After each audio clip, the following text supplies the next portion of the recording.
সকলে স্ক্রিনটা দেখতে পাচ্ছেন?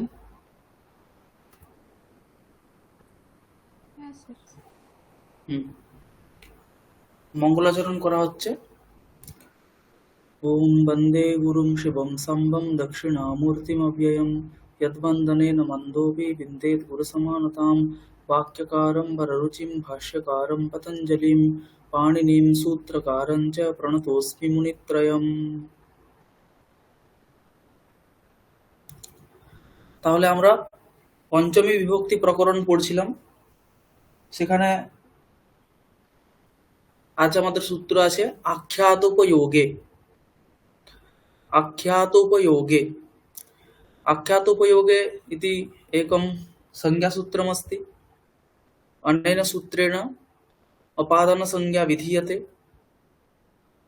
अत्र अपादानसंज्ञाविधायके अस्मिन् सूत्रे आख्याता उपयोगे इति पदद्वयमस्ति।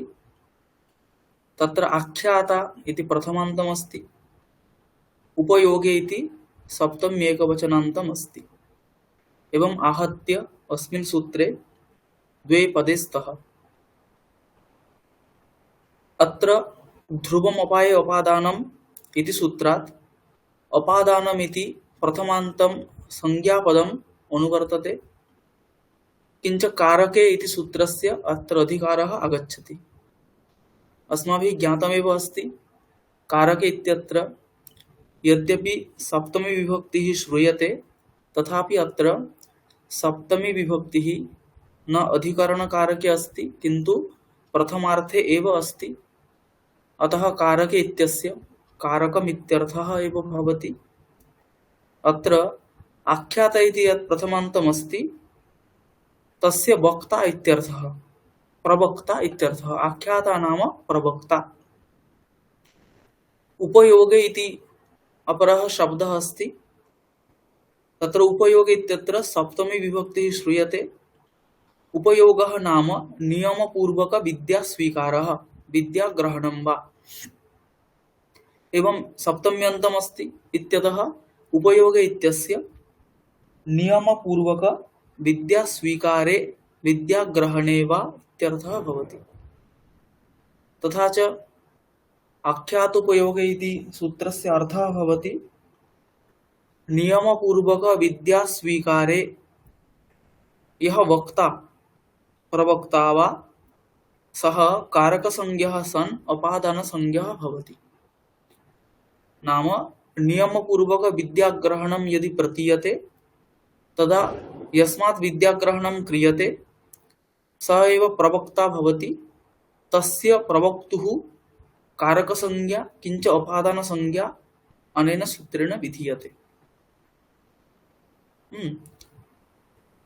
सूत्रार्थः अवगतः इति भाति, न चेत् बङ्गभाषया पुनः कथयामि।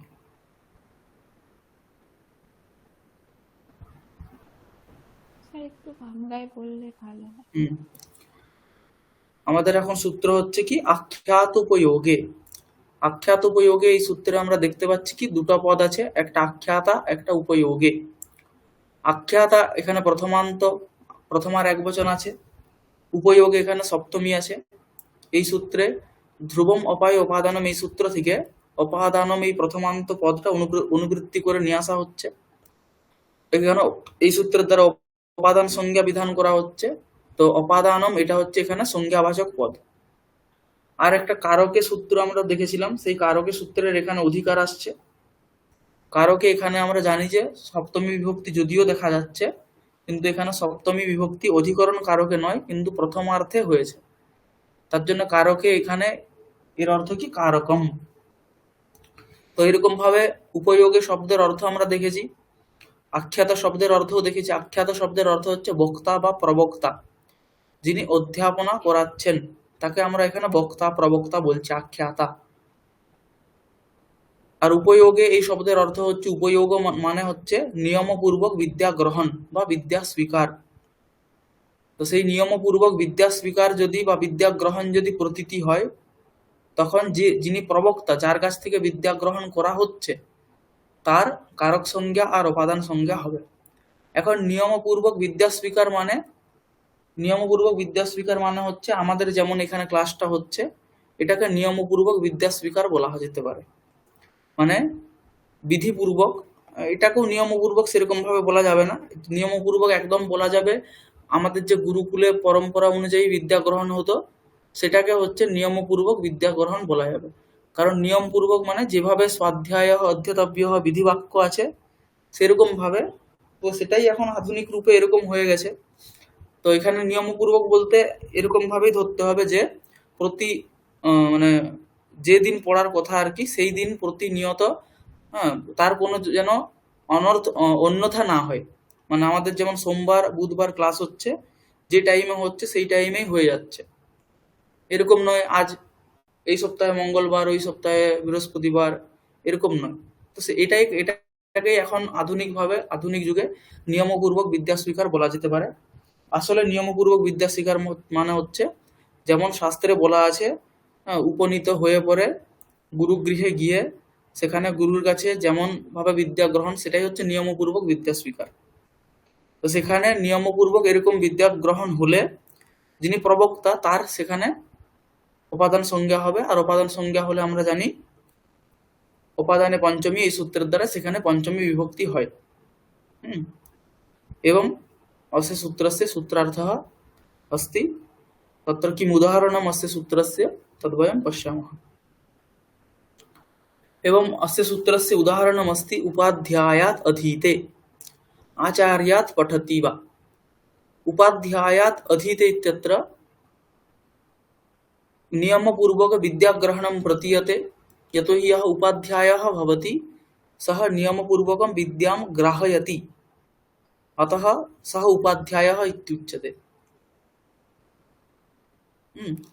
तस्मात् उपाध्यायात् अधीते इत्यत्र नियमपूर्वक विद्याग्रहणं प्रतीयते।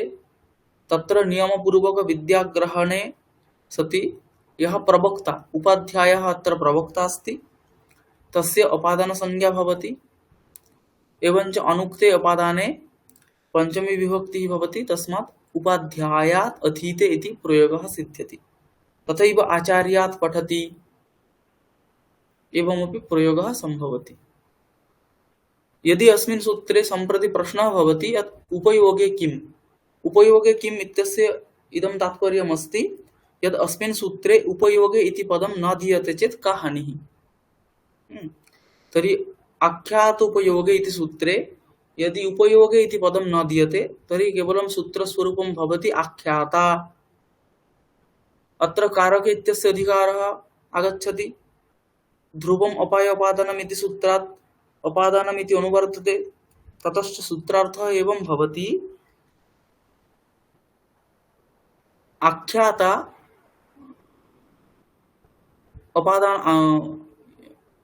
आख्याता नाम प्रवक्ता, सः प्रवक्ता कारकसंज्ञः सन् अपादानसंज्ञः भवति एवम् इति केवलं सूत्रार्थः।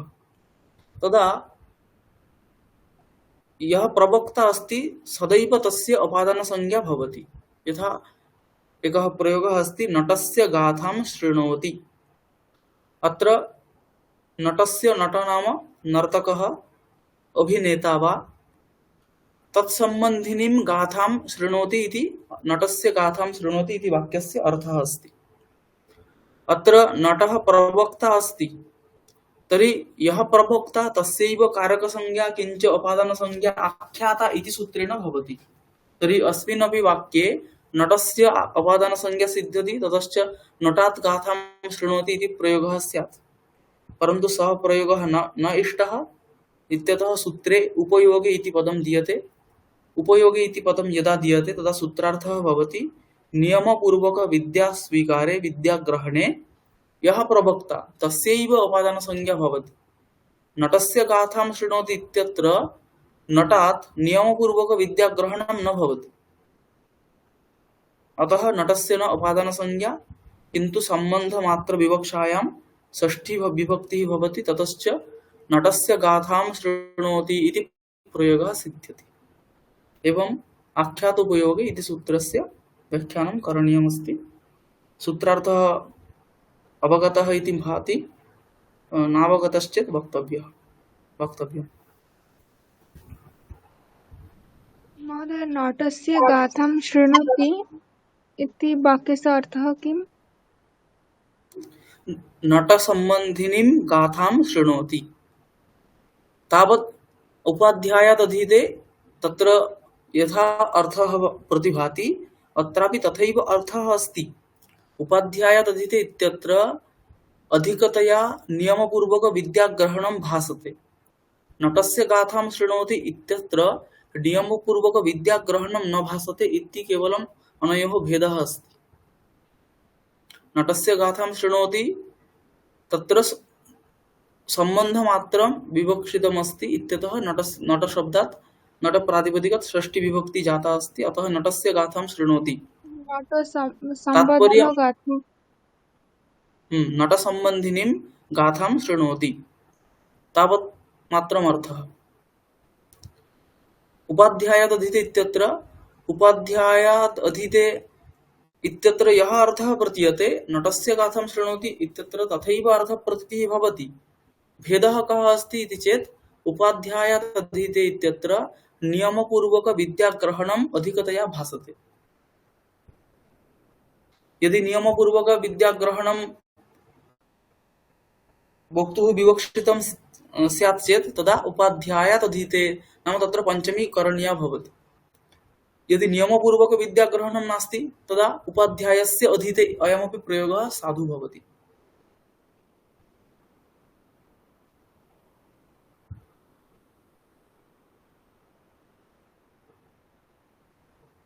মানে নট থেকে গাথা শুনছে আর এরকম হতে পারে কি নটের সাথে সম্বন্ধযুক্ত গাথা শুনছে, কোনটা হবে?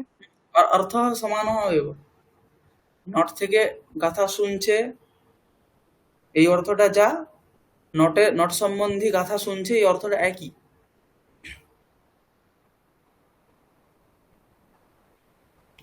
অর্থতে সেরকম কোনো ভেদ নেই। উপাধ্যায়াত অধীতে মানে এখানেও যেরকম নট তো অন্য কিছু বলতে পারে, মানে কোনো একটা গল্প বা কোনো কিছু বলতে পারে, তখন তো এই দুটো আলাদা হয়ে যাবে। তখন কথাম শৃণোতি এরকমও তো প্রয়োগ হয়, নটাৎ কথাম শৃণোতি। হ্যাঁ, তো নটাৎ কথাম শৃণোতি কথা হোক আর যাই হোক সেখানে সব জায়গাতেই পঞ্চমী যদি দিয়ে দিই তাহলে মানে এটাই যে নিয়ম পূর্বক সেই কাজটা হচ্ছে। কিন্তু নটস্য গাথাম শৃণোতি এখানে নিয়ম পূর্বক কাজ হচ্ছে না। মানে প্রত্যেক দিন যেমন যদি সেরকম বিবক্ষা হয় তাহলে নটাৎ গাথাম শৃণোতি এরকম প্রয়োগ হবে।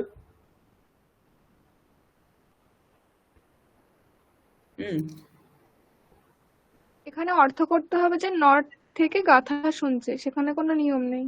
হ্যাঁ, সম্বন্ধ মাত্র বিবক্ষা করে নটস্য গাথাম শৃণোতি নট সম্বন্ধিনীম গাথাম শৃণোতি এরকম অর্থ। তাহলে তো স্যার ওটা ষষ্ঠীতে হয়ে যাবে। ষষ্ঠী হচ্ছে সম্বন্ধ কেন? কারণ নিয়ম পূর্বক বিদ্যা গ্রহণ এখানে প্রতীতি হচ্ছে না। তাহলে তো স্যার অর্থ হবে নটের গাথা শুনছে। একই অর্থ, তাৎপর্য একই। নটের কথা শুনছে মানে এখানে আমাদের সম্বন্ধ সামান্য বিবক্ষা করে এরকম প্রয়োগ হচ্ছে, তাৎপর্য একই, অর্থ প্রতীতিও একই হচ্ছে।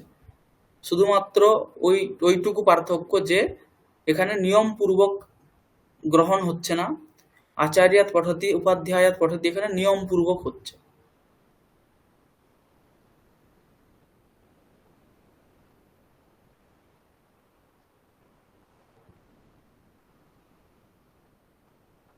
মাতুহু স্মরতি মানে কি?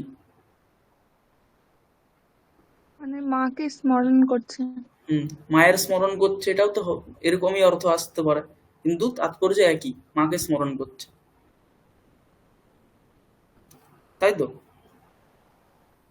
মাতরম স্মরতি মাতুহু স্মরতি দুটো বাক্যের অর্থ একই,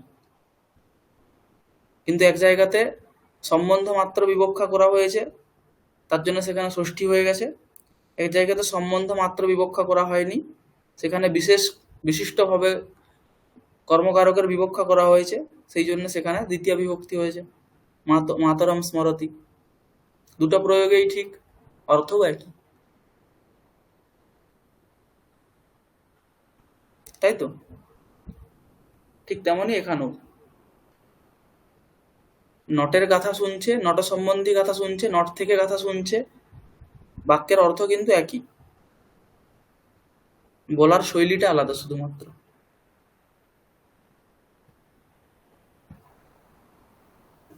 তাই তো? ক্লিয়ার হলো কি? হ্যাঁ হ্যাঁ। হুম। সরি, মানে এখানে বক্তা হিসেবে নটকেও ব্যবহার করা যেতে, মানে ব্যবহার করা হবে। নটः বক্তা এব অত্র, হুম। नटः एव अत्र प्रवक्ता अस्ति, परन्तु भेदः तावत् मात्रमस्ति, नियमपूर्वक विद्याग्रहणं, नियमः अत्र नास्ति।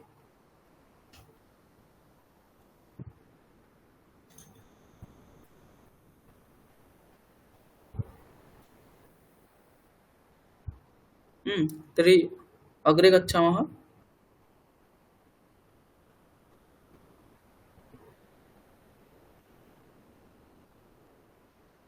अवगतं किल?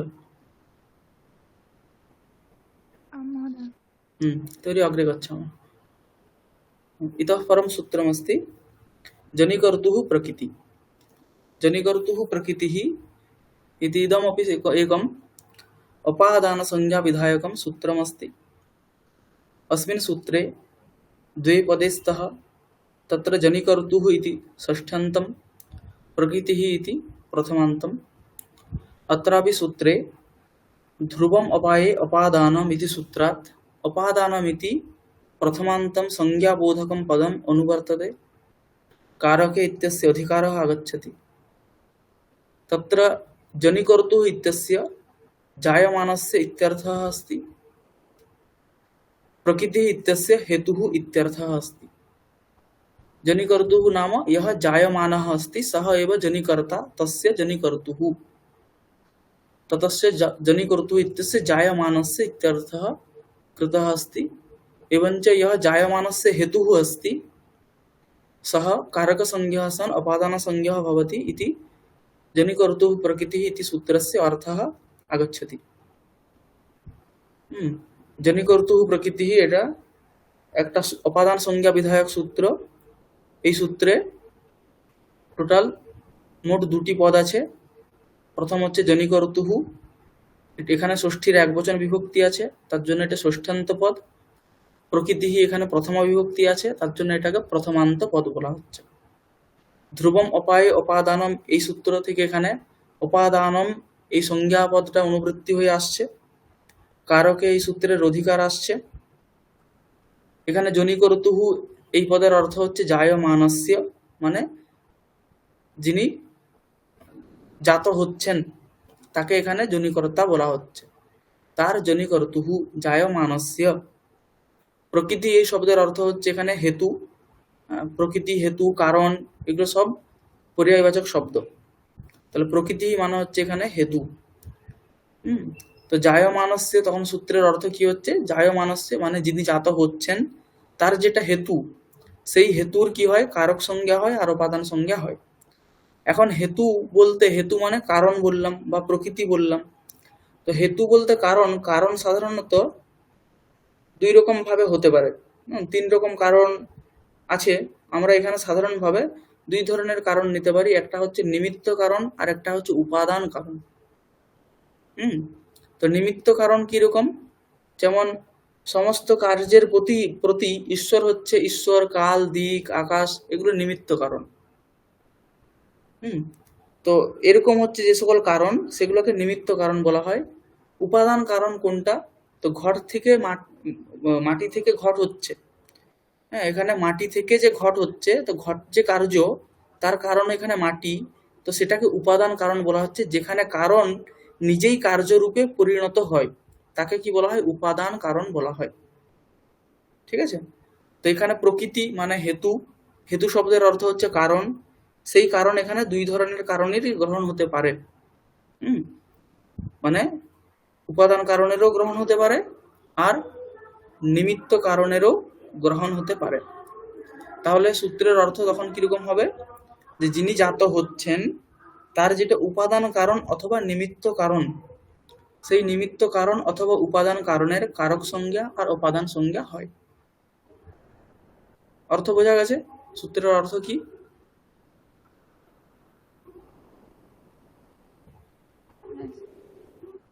হুম। হ্যাঁ স্যার। উদাহরণ তাহলে দেখলে উদাহরণে আরো স্পষ্ট হবে। হুম। যেমন এখানে একটা উদাহরণ আছে, ব্রহ্মণঃ। ব্রহ্মণের এখানে বটা বর্গীয় ব হবে। হুম।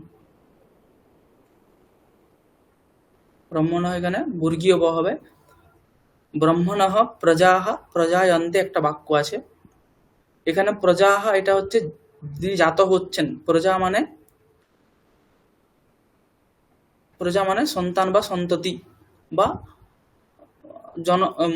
মানুষ, এটাও বলা যেতে পারে। তো ব্রহ্মণঃ এখানে প্রজাঃ প্রজায়ন্তে। হুম। প্রজা হচ্ছে এখানে জায়মান, তার প্রকৃতি হেতু কি, কারণ কি, তো ব্রহ্ম। হ্যাঁ, তো বলা হয় কি ব্রহ্মই হচ্ছে সমস্ত জগৎ রূপে পরিণত হয়েছে। একটা পরিণামবাদ আছে আমাদের। হুম। বিবর্তনবাদ, পরিণামবাদ। তো সেই ব্রহ্মই হচ্ছে সমস্ত জগৎ রূপে বিবর্তন হয়েছে। হ্যাঁ, তার জন্য ব্রহ্ম হচ্ছে সমস্ত জগতের উপাদান কারণ। আবার অদ্বৈত বেদান্ত মতে, হ্যাঁ, এরকম আছে, অদ্বৈত বেদান্ত মতেই মায়া সবলিত ব্রহ্ম জগতের উপাদান কারণ, আর মায়া রহিত ব্রহ্ম জগতের নিমিত্ত কারণ। তো সেই ক্ষেত্রে যদি মায়া সবলিত ব্রহ্ম এখানে ধরা হয়, তাহলে সে হচ্ছে সমস্ত প্রজার উপাদান কারণ।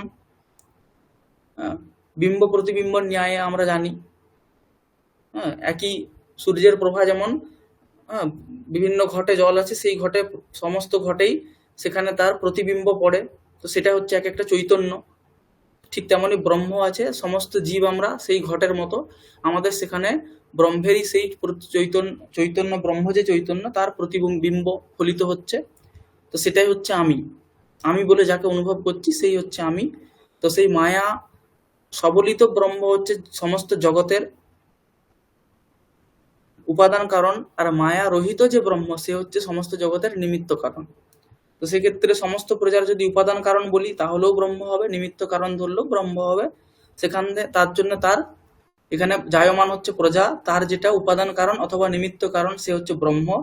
তার জন্য ব্রহ্মের এখানে উপাদান সংজ্ঞা হয়েছে, আর উপাদানে পঞ্চমী পঞ্চমী হয়েছে। ব্রহ্মণঃ প্রজাঃ প্রজায়ন্তে, এরকম বাক্যের প্রয়োগ হচ্ছে। ঠিক তেমনি আরেকটা প্রয়োগ আছে, গোময়াৎ বৃশ্চিকাঃ জায়ন্তে। গোময় মানে হচ্ছে গোবর, গোবর থেকে বৃশ্চিকা উৎপত্তি হয়, মানে গোবরেই বৃশ্চিকা রূপে এখানেও নিমিত্ত কারণও ধরা যেতে পারে, উপাদান কারণও ধরা যেতে পারে। গোময়াৎ বৃশ্চিকাঃ জায়ন্তে। তো গোময়ই হচ্ছে বৃশ্চিকা রূপে বিপরিণাম হয়ে যায়। ঠিক আছে।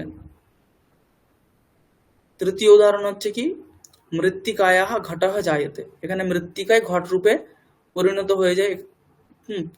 দ্বিতীয় বাক্যতে বৃশ্চিকা হচ্ছে এখানে জায়মান, তার যেটা হেতু কারণ কি সেটা হচ্ছে গোময়, গোবর। তো তার উপাদান সংজ্ঞা হয়েছে, আর উপাদানে পঞ্চমী পঞ্চমী বিভক্তি হয়েছে। গোময়াৎ বৃশ্চিকাঃ জায়ন্তে, এরকম প্রয়োগ হচ্ছে। ঠিক তেমনি মৃত্তিকায়াः ঘটः জায়তে। এখানেও ঘট হচ্ছে জায়মান, তার কারণ হচ্ছে কি মৃত্তিকা, উপাদান কারণ এখানে মৃত্তিকা, তার এখানে উপাদান সংজ্ঞা হয়েছে, তো সেখান থেকে পঞ্চমী বিভক্তি হয়েছে, মৃত্তিকায়াः ঘটः জায়তে। ঠিক তেমনি তন্তুভ্যঃ পটঃ জায়তে। তন্তুই পট রূপে বিপরিণাম হয়। তার জন্য তন্তুভ্যঃ পটঃ জায়তে, এখানেও পট হচ্ছে জায়মান, তার উপাদান কারণ হচ্ছে তন্তু। তো সে তার এখানে উপাদান সংজ্ঞা হয়েছে, উপাদানে পঞ্চমী পঞ্চমী বিভক্তি হয়েছে, তন্তুভ্যঃ পটঃ জায়তে, এরকম প্রয়োগ হচ্ছে। বোঝা গেছে?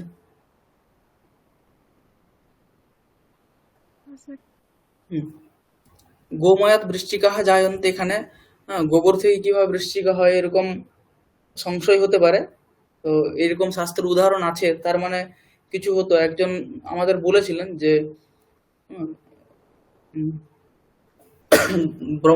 ব্রহ্মচারী দুই ধরনের হয়।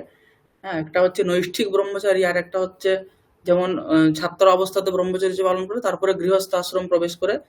তো যারা নৈষ্ঠিক ব্রহ্মচারী তারা হচ্ছে মানে আজীবন ব্রহ্মচর্য পালন করে আর কি। তো সেই তারা ব্রহ্মচর্য আশ্রমের পরে সাক্ষাৎ সন্ন্যাস নিয়ে নেয়। তো সেই তাদেরকে হচ্ছে নৈষ্ঠিক ব্রহ্মচারী বলা হয়। তো সেই নৈষ্ঠিক ব্রহ্মচারী যারা ঠিকঠাক পালন করে সেরকম ব্যক্তিরা যদি তাম্রপাত্রে, সেখানে কিছু বিধি আছে আরো, তাম্রপাত্রে গোময় মানে গোবর রেখে, হ্যাঁ, সেটা যদি মাটির নিচে ঢাকা দিয়ে রাখে তো সেই সম্পূর্ণ তাম্রপাত্রতেই বৃশ্চিকাতে পরিপূর্ণ হয়ে যায়, এরকম শুনেছি আমি। হুম, এর কোনো প্রমাণ আমার কাছে নেই বা আমি শিওরলি কিছু বলতে পারবো না, শুনেছি শুধুমাত্র। সেখানে অনেক বিধি আছে আরো কিভাবে করতে হবে না করতে হবে সমস্ত কিছু আছে। তো সেই জন্য গোময়াত বৃশ্চিকাহ জায়ন্তে, এরকম উদাহরণ হয়। অথবা নিমিত্ত কারণ ধরা যেতে পারে। হুম, নিমিত্ত কারণ ধরা যেতে পারে।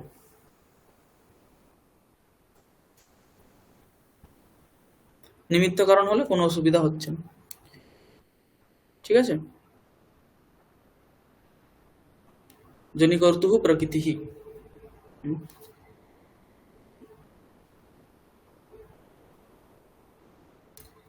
इतः परं सूत्रमस्ति भुवः प्रभवः। भुवः प्रभवः भुवः प्रभवः इति इदमपि उपादानसंज्ञाविधायकम् एकं सूत्रम्। अत्र सूत्रे द्वे पदे स्तः। तत्र भुवः इति षष्ठी एकवचनान्तं, प्रभवः इति प्रथमान्तम्। अत्रापि सूत्रे ध्रुवम् अपाये अपादानम् इति सूत्रात् अपादानम् इति प्रथमान्तं संज्ञाबोधकं पदम् अनुवर्तते। कारके इत्यस्य अधिकारः आगच्छति। एवञ्च आहत्य अस्मिन् सूत्रे भुवः प्रभवः अपादानं कारके, कारक इत्यत्र प्रथमार्थे सप्तमी अस्ति, ततश्च कारक इत्यस्य कारकम् इत्यर्थः। तत्र भुवः इत्यस्य भूकर्तुः इत्यर्थः भवति। प्रभवः इत्यस्य प्रथमं प्रकाशस्थानम् इत्यर्थः। एवञ्च भूकर्तुः इत्यत्र भुवः कर्तुः इत्यर्थः अस्ति, नाम भूधातोः कर्तुः इत्यर्थः। अतः एव सूत्रार्थे लिख्यते भूधातोः यः कर्ता तस्य यत् प्रथमं प्रकाशस्थानं तत् कारकसंज्ञं सत् अपादानसंज्ञं भवति। भूधातोः यः कर्ता अस्ति तस्य यत् प्रथमं प्रकाशस्थानं, यत्र प्रथमं प्रकाशते तस्य कारक संज्ञा किंच उपादान संज्ञा भवति। কি বলা হচ্ছে এই সূত্রে? ভূ ধাতুর যে কর্তা, সেই কর্তার যেটা প্রথম প্রকাশ স্থান, প্রথম যেখানে দেখতে পাওয়া গেছে বা প্রকাশিত হয়েছে, সেই প্রথম প্রকাশিত যে স্থান, সেই স্থানের কি হবে? কারক সংজ্ঞা হবে আর উপাদান সংজ্ঞা হবে। এটা হচ্ছে ভুব প্রভব এই সূত্রের দ্বারা বলা হচ্ছে। তো সূত্রের উদাহরণ কি আছে সেটা আমরা দেখব। উদাহরণ আছে প্রথমত হিমবতঃ গঙ্গা প্রভবতী। এখানে প্রভবতী, এখানে ভূধাতু আছে, সেই ভূধাতুর কর্তাকে গঙ্গা। গঙ্গা কোথায় প্রথম প্রকাশিত হয়েছিল? হিমবাহে, হ্যাঁ, হিমবান বা হিমালয়ে, হিমালয়ের গোমুখ গুহা থেকে আমরা জানি। তো সেখান থেকে যেহেতু প্রথম প্রকাশিত হয়েছিল তার জন্যে তাহলে ভূধাতুর কর্তা হচ্ছে গঙ্গা, তার প্রথম প্রকাশ স্থান হচ্ছে হিমবান, তার উপাদান সংজ্ঞা হচ্ছে, এই জন্য উপাদানে পঞ্চমী ইতি, এই সূত্রের দ্বারা পঞ্চমী বিভক্তি হচ্ছে হিমবতঃ গঙ্গা প্রভবতী, এরকম বাক্যের প্রয়োগ হচ্ছে। ঠিক তেমনি আরো হবে হিমালয়াৎ সোমঃ প্রভবতী। এখানেও হিমালয়েই হচ্ছে সোমরতার প্রথম প্রকাশ স্থান, তার জন্য এখানেও, আর প্রভবতী মানে এখানে ভূধাতুর কর্তা হচ্ছে সোম, তার প্রথম প্রকাশ স্থান হচ্ছে হিমালয়, এই জন্য হিমালয়াৎ সোমঃ প্রভবতী।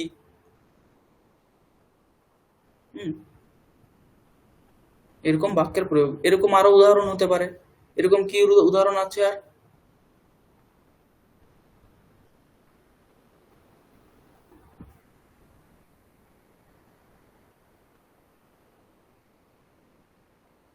মেঘাৎ বৃষ্টিঃ ভবতি। মেঘাৎ বৃষ্টিः भवति।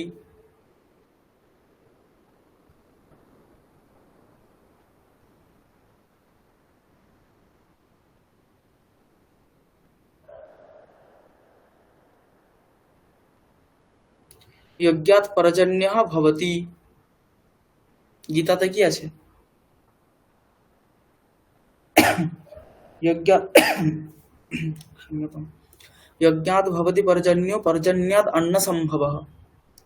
यज्ञ থেকে पर्जन्य মানে মেঘ।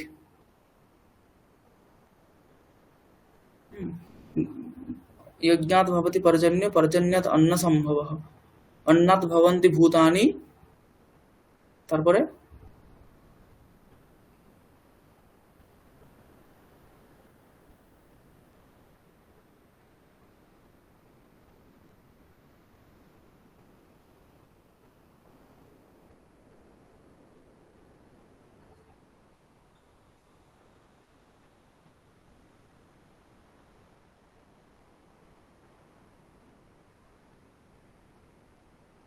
মনে পড়ছে না।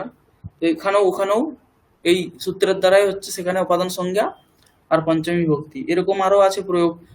আদিত্যের জায়তে বৃষ্টি, বৃষ্টির অন্নম ততঃ প্রজা, আছে না এরকম প্রয়োগ?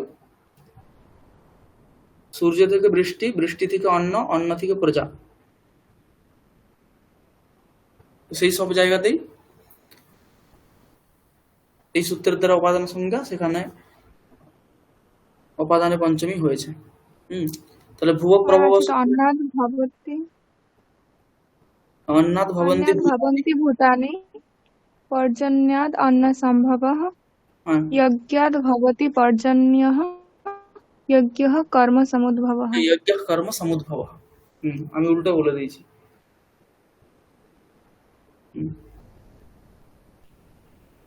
সেখানেও ভূ ধাতু আছে, তার যে কর্তা, সেখানেও এরকম ভাবে এই সূত্রের দ্বারাই হচ্ছে। তাহলে ভুব প্রভব সূত্রের অর্থ বোঝা গেছে, উদাহরণ বোঝা গেছে সকলের।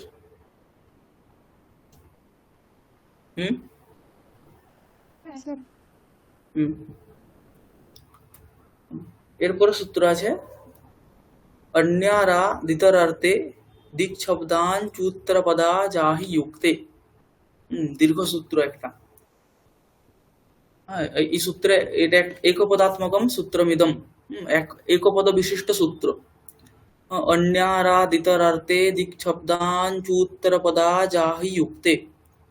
সম্পূর্ণ সূত্রই সপ্তমীর এক বচন আছে, সপ্তম একবচনান্তম একপদাত্মকম সূত্রমিদম এতচ্চ विधिसूत्रम्।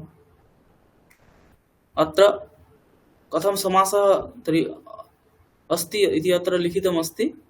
एवम् अत्र सूत्रे अपादाने पञ्चमी इति सूत्रात् पञ्चमी इति प्रथमान्तं विधेयं पदम् अनुवर्तते। अनभिहित इत्यस्य अधिकारः आगच्छति, तस्य तथा प्रयोजनं नास्ति वस्तुतः। एवञ्च अन्यारादितरार्थे दिक्शब्दाञ्चूत्तरपदा जाहि युक्ते इति अत्र इति समस्तं पदमस्ति। अत्र अन्यश्च आराच्च इतरश्च ऋते च दिक्शब्दश्च अञ्चुत्तरपदञ्च आच्च आहिश्च इति अन्यारादितरार्थे दिक्शब्दाञ्चूत्तरपदा जाहि इति स्यात्। अत्र बहुवचनं न भवेत् वस्तुतः। तैः युक्तमिति अन्यारादितरार्थे दिक्शब्दाञ्चूत्तरपदा जाहि युक्तम्। तस्मिन् अन्यारादितरार्थे दिक्शब्दाञ्चूत्तरपदा जाहि युक्ते। एवमत्र समासः अस्ति। तर्हि आहत्य कति पदानि अत्र सन्ति? अन्य आरात् इतरः, अन्यः आरात् इतरः, ऋते दिक्शब्दः अञ्चुत्तरपदम् आहिश्च।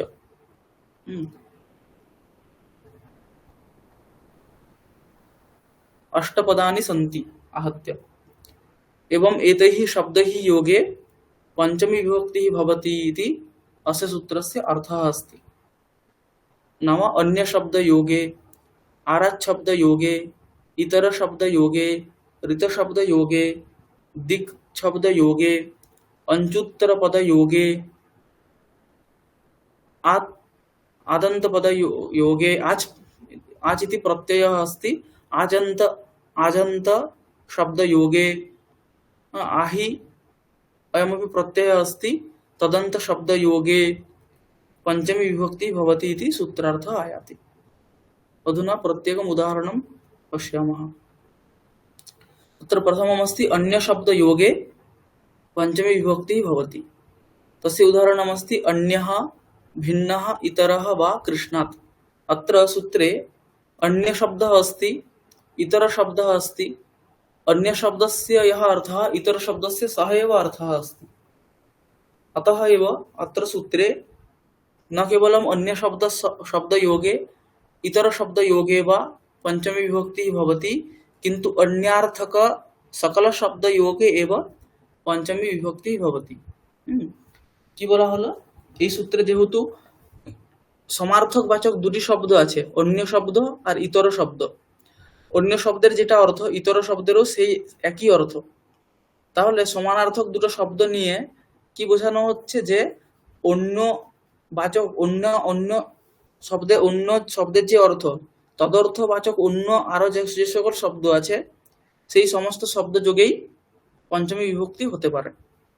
তার জন্য এখানে ভিন্ন শব্দেরও যোগেও পঞ্চমী বিভক্তি হয়েছে, কারণ অন্য শব্দের যেটা অর্থ ভিন্ন শব্দেরও সেই অর্থ, ইতর শব্দেরও সেই অর্থ।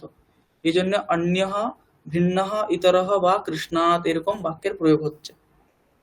তাহলে শুধুমাত্র অন্য শব্দ নয়, অন্যার্থক সমস্ত শব্দ যোগেই পঞ্চমী বিভক্তি হতে পারে। অন্যঃ, ভিন্নঃ, ইতরঃ বা কৃষ্ণাৎ, কৃষ্ণাৎ অন্যঃ, কৃষ্ণাৎ ভিন্নঃ, কৃষ্ণাৎ ইতরঃ। এই জন্য অনেকে প্রয়োগ করে দেয় মম ইতরঃ, মম ভিন্নঃ, মানে আমার ভিন্ন। এরকম ভাবে বাংলা থেকে যেরকম ভাবে অনুবাদ করতে গিয়ে এরকম করে দেয়, কিন্তু মদন্যঃ এরকম হবে, মদভিন্নঃ, মদিতরঃ। এরপরে আছে কি আরাত। আরাত শব্দ যোগেপি পঞ্চमी विभक्ति भवति। तस्य उदाहरणमस्ति आरात् वनात्। आरात् इति अव्ययमस्ति। आरात् शब्दः दूरान्तिकार्थे वर्तते। दूर अर्थे किञ्च अन्तिकार्थे। आरात् वनात् नाम समीपार्थे दूरार्थे अपि भवति, अन्तिकार्थे अपि भवति। अतः आरात् वनात् अत्र पञ्चमी विभक्तिः जाता। तथैव ऋतशब्दयोगे ऋते इति शब्दः वर्जनार्थे अस्ति। यज्ञदत्तात् ऋते नाम यज्ञदत्तं त्यक्त्वा इत्यर्थः, यज्ञदत्तं विहाय इत्यर्थः।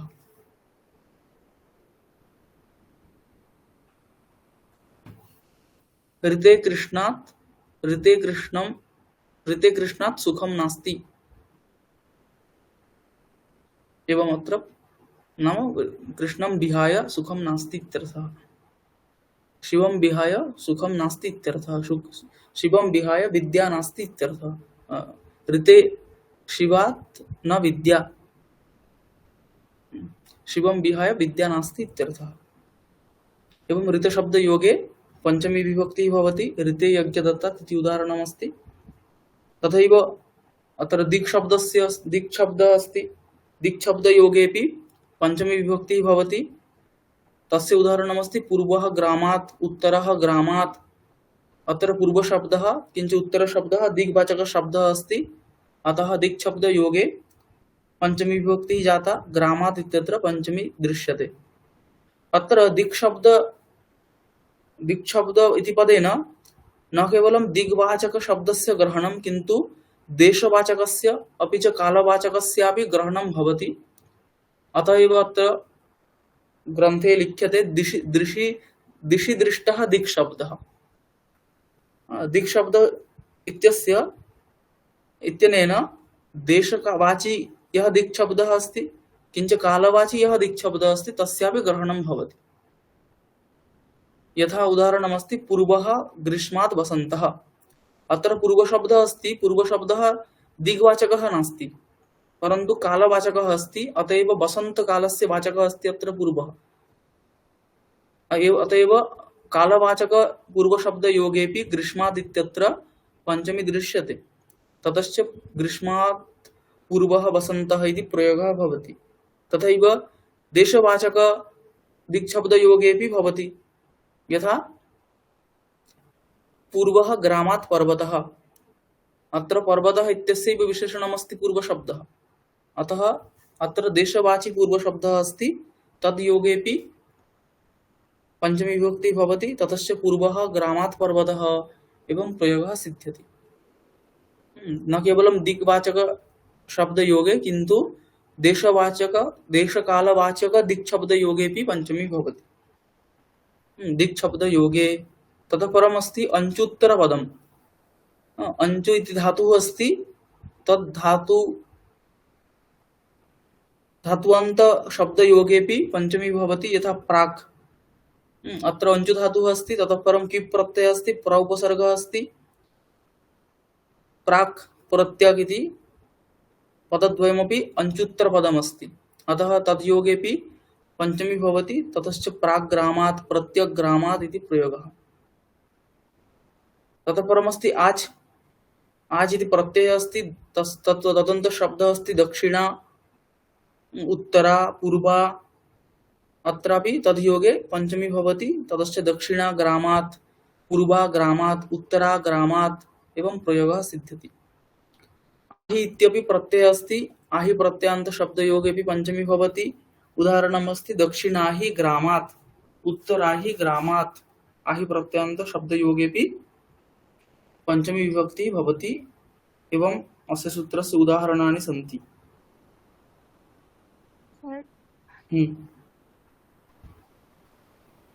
এগুলো কি বিশেষণ হিসেবে প্রয়োগ করা হবে? পূর্ব যেরকম হয়েছে अत्र पूर्वः ग्रीष्मात् वसन्तः, अत्र वस्तुतः विशेषणतया अस्ति, देशवाचकः अस्ति, कालवाचकः अस्ति चेत्।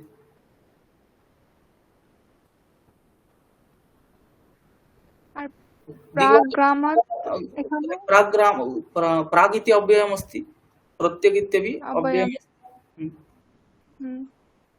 दक्षिणाहि अव्ययम् अस्ति। अर्थः इति द्रष्टव्यः अस्ति। अर्थमहं तथा न जानामि, दक्षिणा इत्यस्य तथा अर्थभेदः अस्ति न वा?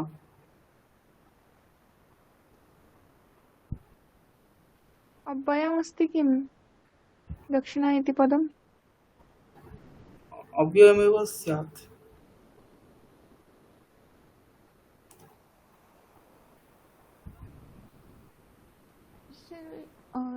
दक्षिणा शब्दस्य तथा अर्थः अत्र नाम दक्षिणा अर्थे एव अस्ति।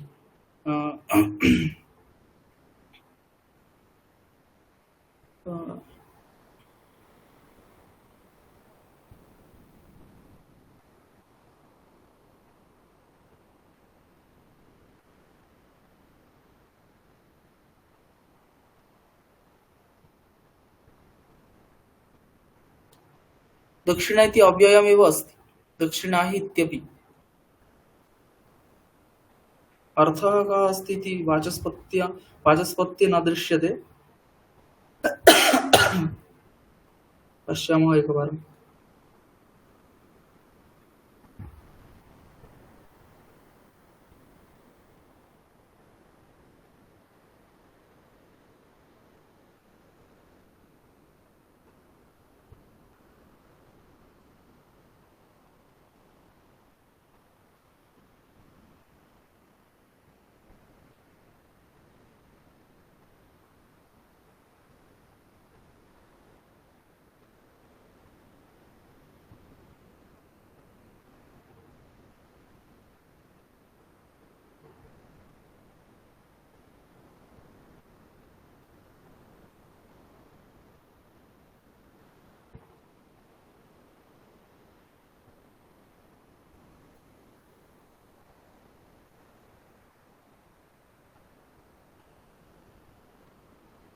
शब्दकल्पद्रुमे भिन्नेनैव प्रकारेण अत्र प्रदत्तमस्ति।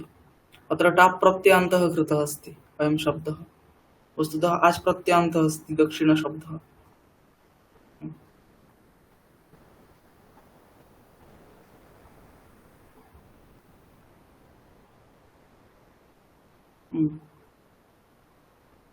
दक्षिण इत्यस्य दक्षिणस्यां दिशि इत्यर्थः। आच् प्रत्ययान्तस्य प्रत्ययः पंचमी अर्थे भी भवति, सप्तमी अर्थे भी भवति। दक्षिण नाम दक्षिणस्यां दिशि अव्ययमस्ति, दक्षिणा हि तस्यापि तथैव अर्थः अस्ति। नाम ग्रामात् दक्षिणस्यां दिशि अयमस्ति एवं वक्तुं शक्यते। ग्रामात् दक्षिणा पर्वतः, ग्रामात् दक्षिणा हि पर्वतः। वस्तुतः दिक् शब्दः एव अस्ति, तेनैव ग्रहणं समेषां भवति, तथापि विशिष्टतया प्रपञ्चार्थं प्रदत्तमस्ति इति भाति।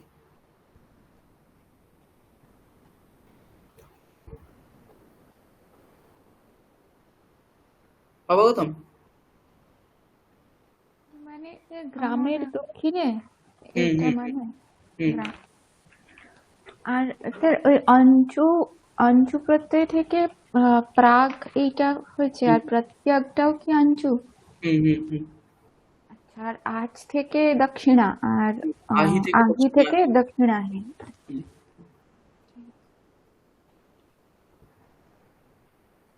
প্রত্যয় মানে কি? প্রাগ মানে তো আগে নাকি? হ্যাঁ। গ্রামের আগে এরকম। হুম। আর প্রত্যয় গ্রামাত মানে কি? একই অর্থ হবে। প্রাক, দেখছি প্রতি উপসর্গ আছে এখানে, আমি দেখে বলছি।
पश्चिमदेशः, प्रत्यग इत्यस्य पश्चिमदेशः।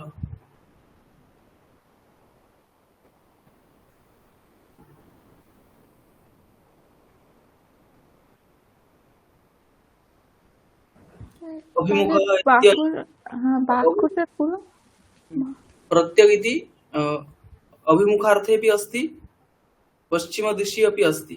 पश्चिमदिक्, पश्चिमदेशः, पश्चिमकालः, अयमपि अर्थः अत्र प्रदत्तः अस्ति। पश्चिमदिक् इति स्वीकर्तुं शक्यते, अभिमुखः इत्यपि स्वीकर्तुं शक्यते।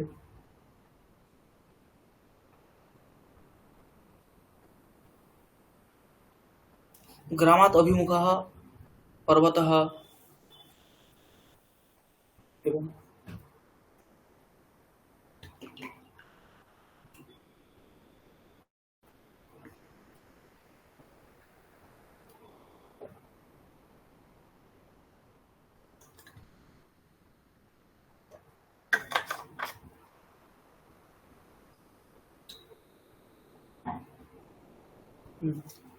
तर्हि एतत् सूत्रम् अवगतमस्ति सर्वैः। अन्यारादितरर्थे दिक्शब्दाञ्च उत्तरपदा जाहि युक्ते अन्यादिभिः शब्दैः योगे पञ्चमी विभक्ति भवति। सर्वेषाम् उदाहरणानि दृष्टानि। अन्य शब्दस्य उदाहरणमस्ति अन्यः, भिन्नः, इतरो वा कृष्णात्। आरात् शब्दस्य उदाहरणमस्ति आरात् वनात्। ऋते इत्यस्य उदाहरणमस्ति ऋते यज्ञदत्तात्। पूर्व दिक् शब्दस्य उदाहरणमस्ति पूर्वो ग्रामात्, उत्तरो ग्रामात्।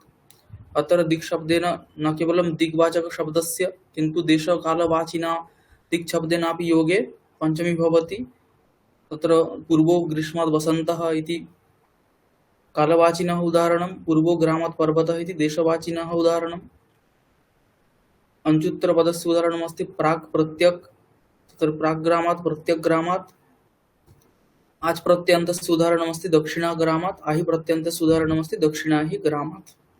एवम् अन्यारादितरर्थे दिक्शब्दान् च उत्तरपदाजाहि युक्ते इति सूत्रस्य व्याख्यानं भवति।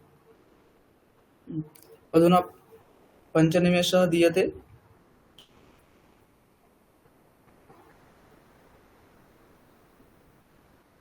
षडधिक अष्टवादने पुनः आरभ्यते वर्गः।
सर्वे समागताः खलु? आं महोदय। तर्हि इतः परं सूत्रमस्ति। अधुना किञ्चित् भिन्नं प्रकरणम् आरभ्यते। कारकप्रकरणे एतदेकं विशिष्टं प्रकरणमस्ति। अत्र कारकप्रकरणे अस्माभिः दृष्टमस्ति विशेषतः कारकसंज्ञा भवति, तत्रैव कारकविभक्ति इति विषये अस्माभिः ज्ञातमस्ति, उपपदविभक्तिविषये अस्माभिः ज्ञातमस्ति। तत्रैव उपपदविभक्तिमध्ये एतद् इतोपि विशिष्टमस्ति कर्मप्रवचनीयसंज्ञा। कर्मप्रवचनीयसंज्ञा तत्र केषाञ्चित् निपातानां केषुचित् विशिष्टेषु अर्थेषु कर्मप्रवचनीय इति नामकरणं भवति, कर्मप्रवचनीय इति संज्ञा भवति। एवञ्च तत्तत् कर्मप्रवचनीयसंज्ञकशब्दयोगे तत्र तत्र तत्तद् विशिष्टाः विभक्तयः भवन्ति। तत्र द्वितीयाविभक्तिप्रकरणे अस्ति, तृतीयाविभक्तिप्रकरणे कर्मप्रवचनीयविषये अस्माभिः नाधीतं, चतुर्थी विभक्तौ अपि नाधीतं, पंचमी विभक्तिप्रकरणे कर्मप्रवचनीयविषये आगच्छति, द्वितीयविभक्तिप्रकरणे इतोपि विशिष्टतया अस्ति, अन्तिमे सप्तमी विभक्तिप्रकरणेपि अस्ति। तद् वयं किञ्चित् पश्यामः। तत्रैव विशिष्टमेकं सूत्रम् आगच्छति अत्र अपपरिवर्जने। अपपरिवर्जने इति संज्ञासूत्रमेकम्। अत्र सूत्रे द्वे पदे स्तः, तत्र अपपरि इति प्रथमान्तं, वर्जने इति सप्तम्यन्तं। तत्र एकं यथा कारके इति अधिकारसूत्रम् अस्माभिः अधीतमस्ति, तथैव कर्मप्रवचनीयाः इति एकम् अधिकारसूत्रमस्ति। कर्मप्रवचनीयाः तत्र प्रथमा बहुवचनान्तं यद्यपि अस्ति, तथापि तत्र तत्र सूत्रे गत्वा तत्र वचनविपरिणामः भवति। यथा अत्र सूत्रे कर्मप्रवचनीयाः इति प्रथमा बहुवचनान्तम् अधिकारसूत्रम् अधिक्रियते, अत्र च द्विवचनान्ततया विपरिणामः भवति। एवञ्च वर्जने अर्थे द्योत्ये अपपरि शब्दौ कर्मप्रवचनीयसंज्ञौ स्तः संज्ञौ भवतः इति सूत्रस्य अर्थः समायाति। এখন আমাদের যে একটা বিশিষ্ট প্রকরণ শুরু হচ্ছে, আমরা এই প্রকরণটাকে হচ্ছে কর্মপ্রবচনীয় সংজ্ঞা প্রকরণ বা কর্মপ্রবচনীয় প্রকরণ বলা যেতে পারে। কারক প্রকরণের মধ্যেই যদিও এটা কারক প্রকরণ নাম নয়, নাম হচ্ছে বিভক্তি অর্থ প্রকরণ। তৃতীয় বিভক্তির কি কি অর্থ হতে পারে, পঞ্চমী বিভক্তির কি কি অর্থ হতে পারে, এই সকল বিভক্তির অর্থই এই প্রকরণে বলা হয়েছে বলে কারক প্রকরণের আরেকটা নাম বিভক্তি অর্থ প্রকরণ। মানে বিশেষত সিদ্ধান্ত কৌমুদীতে কারক প্রকরণ বলে কোনো প্রকরণ নেই, বিভক্তি অর্থ প্রকরণ বলে প্রকরণ আছে। হ্যাঁ, কেন কারক প্রকরণ যদি বলা হতো তাহলে ষষ্ঠী বিভক্তি সেখানে দিয়েছে, ষষ্ঠী বিভক্তি তো কোনো কারকেই হয় না, তাহলে সেখানে ষষ্ঠী বিভক্তির আলাদা করে অন্য প্রকরণ করতে হতো। তো এই জন্য হচ্ছে বিশেষত বিভক্তি অর্থ প্রকরণ বলে সম্পূর্ণ প্রকরণের নাম দেওয়া হয়েছে। সেখানে প্রথমা বিভক্তি, দ্বিতীয় বিভক্তি, তৃতীয়া এরকম করেই বাকি যে প্রকরণগুলো আছে তাদেরও নামকরণ সেরকম ভাবে করা হয়েছে। হ্যাঁ, তো সেই কারক প্রকরণ বিভক্তি অর্থ প্রকরণে আমরা দেখেছিলাম কি যে কারক সেখানে কিছু কিছু বিভক্তি আছে যেগুলো বিশিষ্ট বিশিষ্ট কোনো কারককে আশ্রয় করে হচ্ছে, আবার দেখেছিলাম কিছু কিছু আছে যেগুলো কোনো কোনো পদকে আশ্রয় করে হচ্ছে। যেগুলো কারককে আশ্রয় করে হচ্ছে সেগুলোকে আমরা সাধারণভাবে বলতাম কি কারক বিভক্তি। যেগুলো কোনো পদকে, এর আগে দেখলাম একটা সূত্র অন্য আরাধিতরার্থে দিকশব্দাঞ্চ উত্তরপদা যাহি উক্তে, পদকে আশ্রয় করে যেহেতু হচ্ছে এগুলো উপপদ বিভক্তি বলা হয়। তো সেই উপপদ বিভক্তির মধ্যেই কর্মপ্রবচনীয় একটা বিষয় আছে, এটাকে উপপদ বিভক্তিই বলবে, এটা কারক বিভক্তি নয়। তো এখানে হচ্ছে কর্মপ্রবচনীয় একটা বিশেষ সংজ্ঞা, যেমন কারক একটা সংজ্ঞা নাম, ঠিক তেমনি কর্মপ্রবচনীয় একটা নাম। তো এই কর্মপ্রবচনীয় একটা সূত্র আছে, অধিকার সূত্র। যেমন কারকে একটা অধিকার সূত্র দেখেছিলাম, ঠিক তেমনি কর্মপ্রবচনীয় একটা সূত্র আছে, অধিকার সূত্র। এখানে প্রথমার বহুবচন আছে। তো সেই কর্মপ্রবচনীয় হ্যাঁ, এটা এখানে অনুবৃত্তি হয়ে চলে আসছে। তখন সূত্রের অর্থ এরকম হবে যে বর্জনে দত্তে অপপরি কর্মপ্রবচনীয় সংজ্ঞেও স্তঃ। কর্মপ্রবচনীয় এখানে যদিও বহুবচন আছে, কিন্তু আমাদের এখানে কার কর্মপ্রবচনের সংজ্ঞা করা হচ্ছে, তো অপ আর পরি সেখানে প্রথমাদ্বিবচন আছে বলে সেই অনুযায়ী আমরা কর্মপ্রবচনীয় এই পদটাকেও প্রথমাদ্বিবচনান্ত রূপে বিপরিণাম করে নেব। তখন কর্মপ্রবচনীয়ও এরকম চলে আসবে। সংজ্ঞা যেহেতু, এই জন্য কর্মপ্রবচনীয় সংজ্ঞেও ভবতঃ স্তঃ অথবা ভবতঃ এরকম সূত্রের অর্থ আসবে। হ্যাঁ, বর্জনে দৈত্যে একটা নতুন কথা এখানে দেখা যাচ্ছে, দৈত্যে। ঠিক আছে, তো অপপরি এগুলো কি, এগুলো প্রত্যেকটা হচ্ছে এক একটা নিপাত অথবা কি উপসর্গ, তাই তো বেশিরভাগই এখানে নিপাত আসবে। তো নিপাতের অর্থ আছে এটা একটা মত, আর নিপাতের অর্থ নেই এটা আর একটা মত।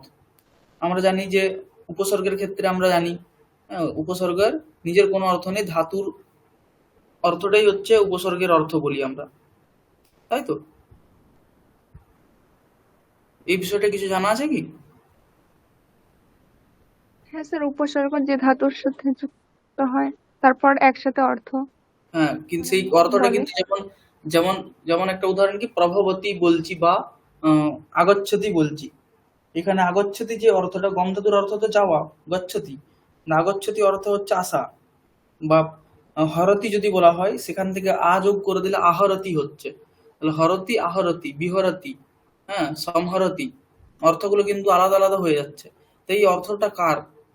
তো কেউ কেউ বলে যে এই অর্থটা হচ্ছে ধাতুর, কেউ কেউ বলে এই অর্থটা উপসর্গের। তো সিদ্ধান্তভূত এখানে এটাই যে এই অর্থগুলো ধাতুরেই, উপসর্গ সেখানে সেই অর্থটা প্রকাশ করতে সাহায্য করে।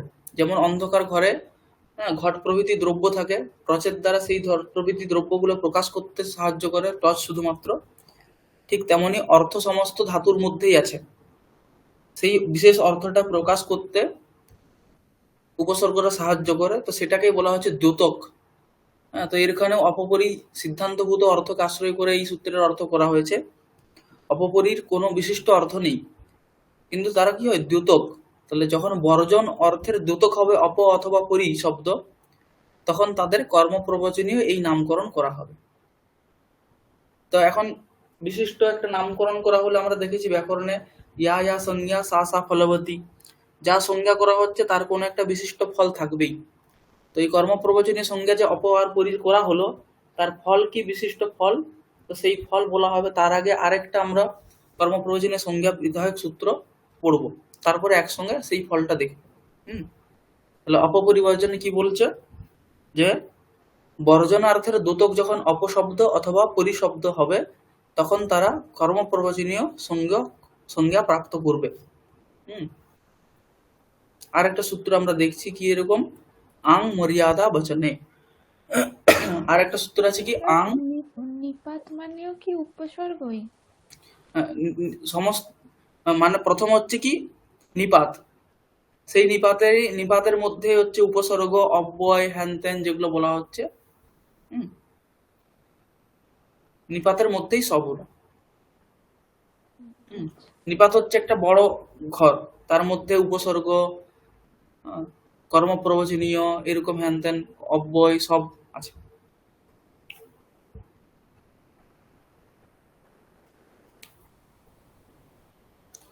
তাহলে তারপরে একটা সূত্র আসছে আমাদের কি, আং মর্যাদা বচনে। আং মর্যাদা বচনে এতদপি কর্মপ্রবচনীয় সংজ্ঞा विधायकं सूत्रमस्ति। अत्रापि सूत्रे द्वे पदे स्तः, अत्र आङ् इति प्रथमान्तं, मर्यादा वचने इति सप्तम्यन्तम्। अत्रापि कर्मप्रवचनीयाः इति अनुवर्तते। एवञ्च मर्यादा अर्थे द्योत्ये आङ् कर्मप्रवचनीय संज्ञा भवति इति सूत्रार्थः। तत्र मर्यादा नाम किम् इति चेत् तत्र उच्यते तेन विना, मर्यादा इत्यस्य तेन विना इत्यर्थः, तं विहाय इत्यर्थः। एवं मर्यादा अर्थे द्योत्ये आङ् कर्मप्रवचनीय संज्ञा भवति, तं विहाय इत्यस्मिन् अर्थे यदा आङ् इत्यस्य अर्थस्य द्योतकः भवति तदा कर्मप्रवचनीय संज्ञां लभते।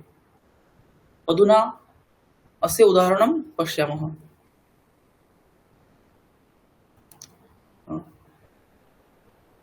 उदाहरणात् प्राक् तत्र तत् संज्ञायाः किं फलं तत् फलं वदति पञ्चम्यपां परिभिः।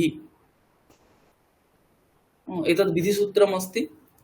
अत्र सूत्रे द्वे पदे स्तः, तत्र पञ्चमी इति प्रथमान्तम्, अपां परिभिः इति तृतीया बहुवचनान्तम्। एकं सूत्रमस्ति द्वितीया प्रकरणे कर्मप्रवचनीय युक्ते द्वितीया, तस्मात् सूत्रात् कर्मप्रवचनीय युक्ते इति सप्तम्यन्तं पदम् अनुवर्तते। अनभिहित इत्यस्य अधिकारः आगच्छति। एवञ्च कर्मप्रवचनीय संज्ञकैः अपां परिभिः योगे पंचमी विभक्ति भवति इति सूत्रार्थः जायते। नाम कर्मप्रवचनीय संज्ञक अपशब्द योगे, कर्मप्रवचनीय संज्ञक आंग शब्द योगे, कर्मप्रवचनीय संज्ञक परिशब्द योगे पंचमी विभक्ति भवति इति अस्य सूत्रस्य अर्थः। एवञ्च अपपरिवर्जने इति सूत्रेण अपपरियोः कर्मप्रवचनीय संज्ञा विहिता अस्ति। आंग मर्यादा वचन इति सूत्रेण आंग इत्यस्य कर्मप्रवचनीय संज्ञा विहिता अस्ति। तत्र अप इत्यस्य परि इत्यस्य किञ्च आंग इत्यस्य कर्मप्रवचनीय संज्ञायाः संज्ञाविधानस्य फलं किं तत् फलम् अनेन सूत्रेण उक्तमस्ति। तत्र पंचमी विभक्ति भवति। एवं अत्र उदाहरणं किं किम् अस्ति तत् पश्यामः। तत्र आदौ उदाहरणमस्ति अपहरेः संसारः इति। अपहरेः संसारः, अस्य वाक्यस्य कः अर्थः? तर्हि हरिं विहाय, वर्जनार्थे अस्ति अपशब्दः, तर्हि हरिं विहाय इत्यर्थः। हरिं विहाय एव संसारः अस्ति, नाम संसारे हरिः न पतति। तर्हि अत्र वर्जनार्थस्य द्योतकः अस्ति अपशब्दः, ततश्च अप इत्यस्य अपपरिवर्जने इति सूत्रेण कर्मप्रवचनीय संज्ञा भवति। तद् योगे पंचम्यपां परिभिः इति सूत्रेण हरिशब्दात् पंचमी विभक्ति भवति। ततश्च अपहरेः संसारः, तथैव अपपरिहरेः संसारः, नाम हरिं विहाय संसारः। अत्र उभयत्रापि वर्जनार्थस्य द्योतकौ अस्ति अपपरि शब्दौ, अतः तयोः अपपरिवर्जन इति सूत्रेण कर्मप्रवचनीय संज्ञा भवति। तद्योगे च पंचम्यपां परिभिः इति सूत्रेण पंचमी विभक्ति, ततश्च अपहरेः संसारः परिहरेः संसारः इति प्रयोगः भवति। तथैव अपज्ञानात् दुःखम्, ज्ञानं विहाय एव दुःखम् अस्ति। यस्य ज्ञानम् अस्ति तस्य दुःखं नास्ति। परिज्ञानात् दुःखम्, ज्ञानं विहाय एव दुःखम् अस्ति। अज्ञानिनः एव दुःखं भवति। यः ज्ञानी अस्ति तस्य दुःखं न भवति, तद् सदैव सः सुखी तिष्ठति, आनन्दम् अनुभवति। परन्तु यस्य ज्ञानं नास्ति तस्य दुःखमेव भवति। अतः अपज्ञानात् दुःखं परिज्ञानात् दुःखम् इति प्रयोगः भवति। एवम् अन्यान्यपि उदाहरणानि अस्य भवितुम् अर्हति। अतः परमस्ति आङ् मर्यादा वचने। मर्यादार्थस्य द्योतकः यदा आङ् भवति तदा तस्य कर्मप्रवचनीय संज्ञा भवति। ततश्च पंचम्यपां परिभिः इति सूत्रेण कर्मप्रवचनीय संज्ञक आङ् योगे पंचमी विभक्ति भवति। अस्य उदाहरणमस्ति आमुक्तेः संसारः, नाम मुक्तिं विहाय संसारः अस्ति, मुक्तेः प्राक् पर्यन्तं संसारः अस्ति इत्यर्थः। मुक्तिं विना, तेन विना, मुक्तिं विना संसारः, अत्रापि प्रमादः जातः अस्ति।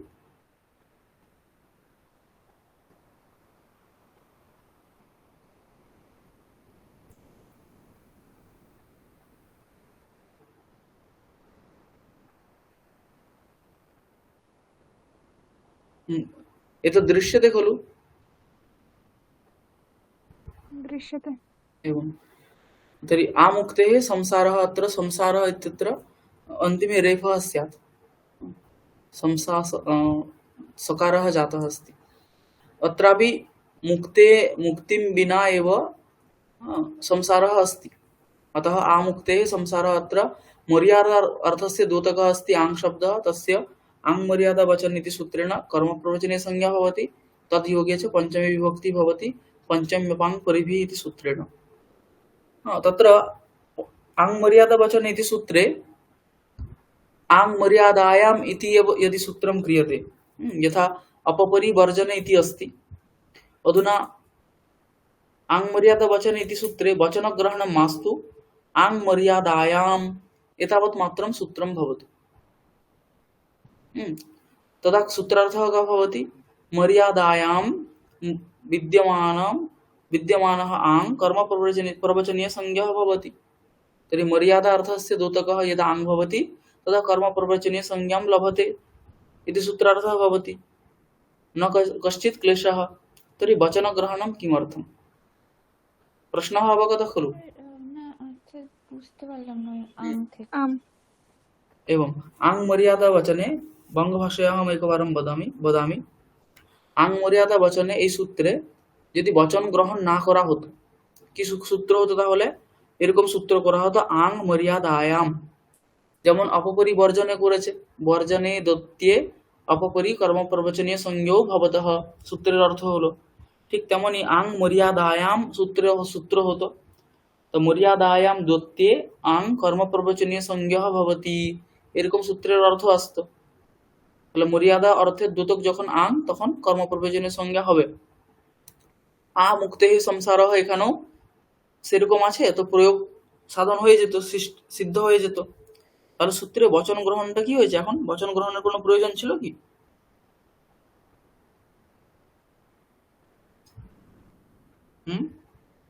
হ্যাঁ স্যার, পরে তো বলা হয়েছে তেনা বচন সহ।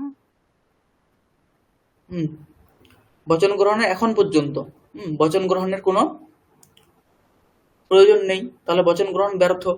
তো সেই বচন গ্রহণ ব্যর্থ হয়ে একটা বিশিষ্ট নিয়ম জ্ঞাপন করা, একটা বিশেষ অর্থ উপস্থাপন করছে। হ্যাঁ, সমাস প্রকরণে একটা সূত্র আছে আং মর্যাদা অভিবিদ্যোহ। তো সেখানে এই বিষয়টা একটু মন দিয়ে শুনতে হবে। হ্যাঁ, সমাস প্রকরণে একটা সূত্র আছে আং মর্যাদা অভিবিদ্যোহ।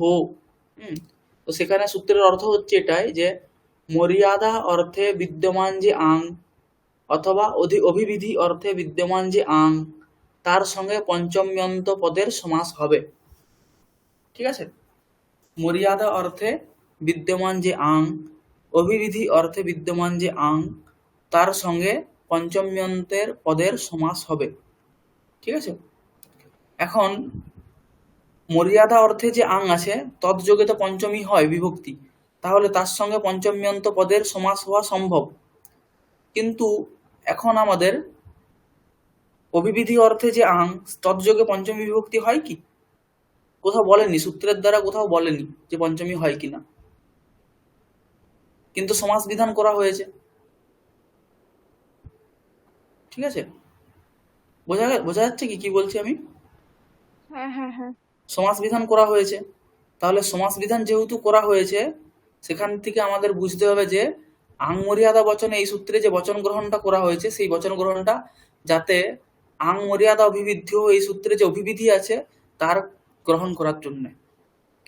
তো তখন আং মর্যাদা বচনে এই সূত্রের অর্থ এরকম হবে যে মর্যাদায়াম দত্তে অভিবিধ্য অর্থে চ দত্তে আং কর্ম প্রবচনীয় সংজ্ঞা ভবতি। মানে মর্যাদা অর্থে দ্যোতক যখন আং হবে তখনও কর্ম প্রবচনীয় সংজ্ঞা হবে, আর অভিবিধি অর্থে যখন দ্যোতক হবে তখনও আং কর্ম প্রবচনীয় সংজ্ঞা হবে।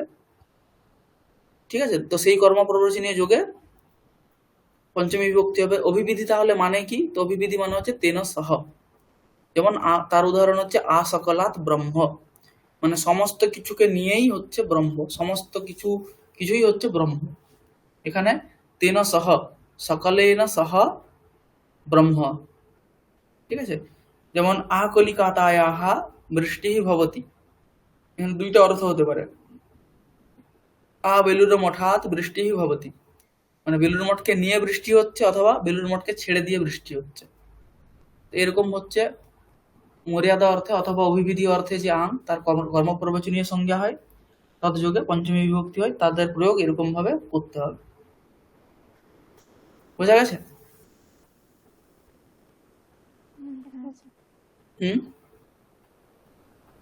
হ্যাঁ মানে হ্যাঁ ওইটাকে স্যার নিয়ে এইরকম হুম অর্থ। হুম হুম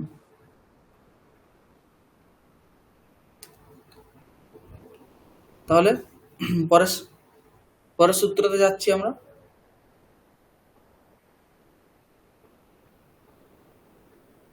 হুম। এরপরে একটা সূত্র আছে প্রতিনিধি প্রতিদানয় প্রতিহি প্রতিনিধি প্রতিদানয়োঃ। প্রতিহি প্রতিনিধি প্রতিদানয়োঃ इदमपि कर्मप्रवचनीयसंज्ञाविधायकं सूत्रमस्ति। अत्र सूत्रे द्वे पदे स्तः प्रतिः किञ्च प्रतिनिधिप्रतिदानयोः इति।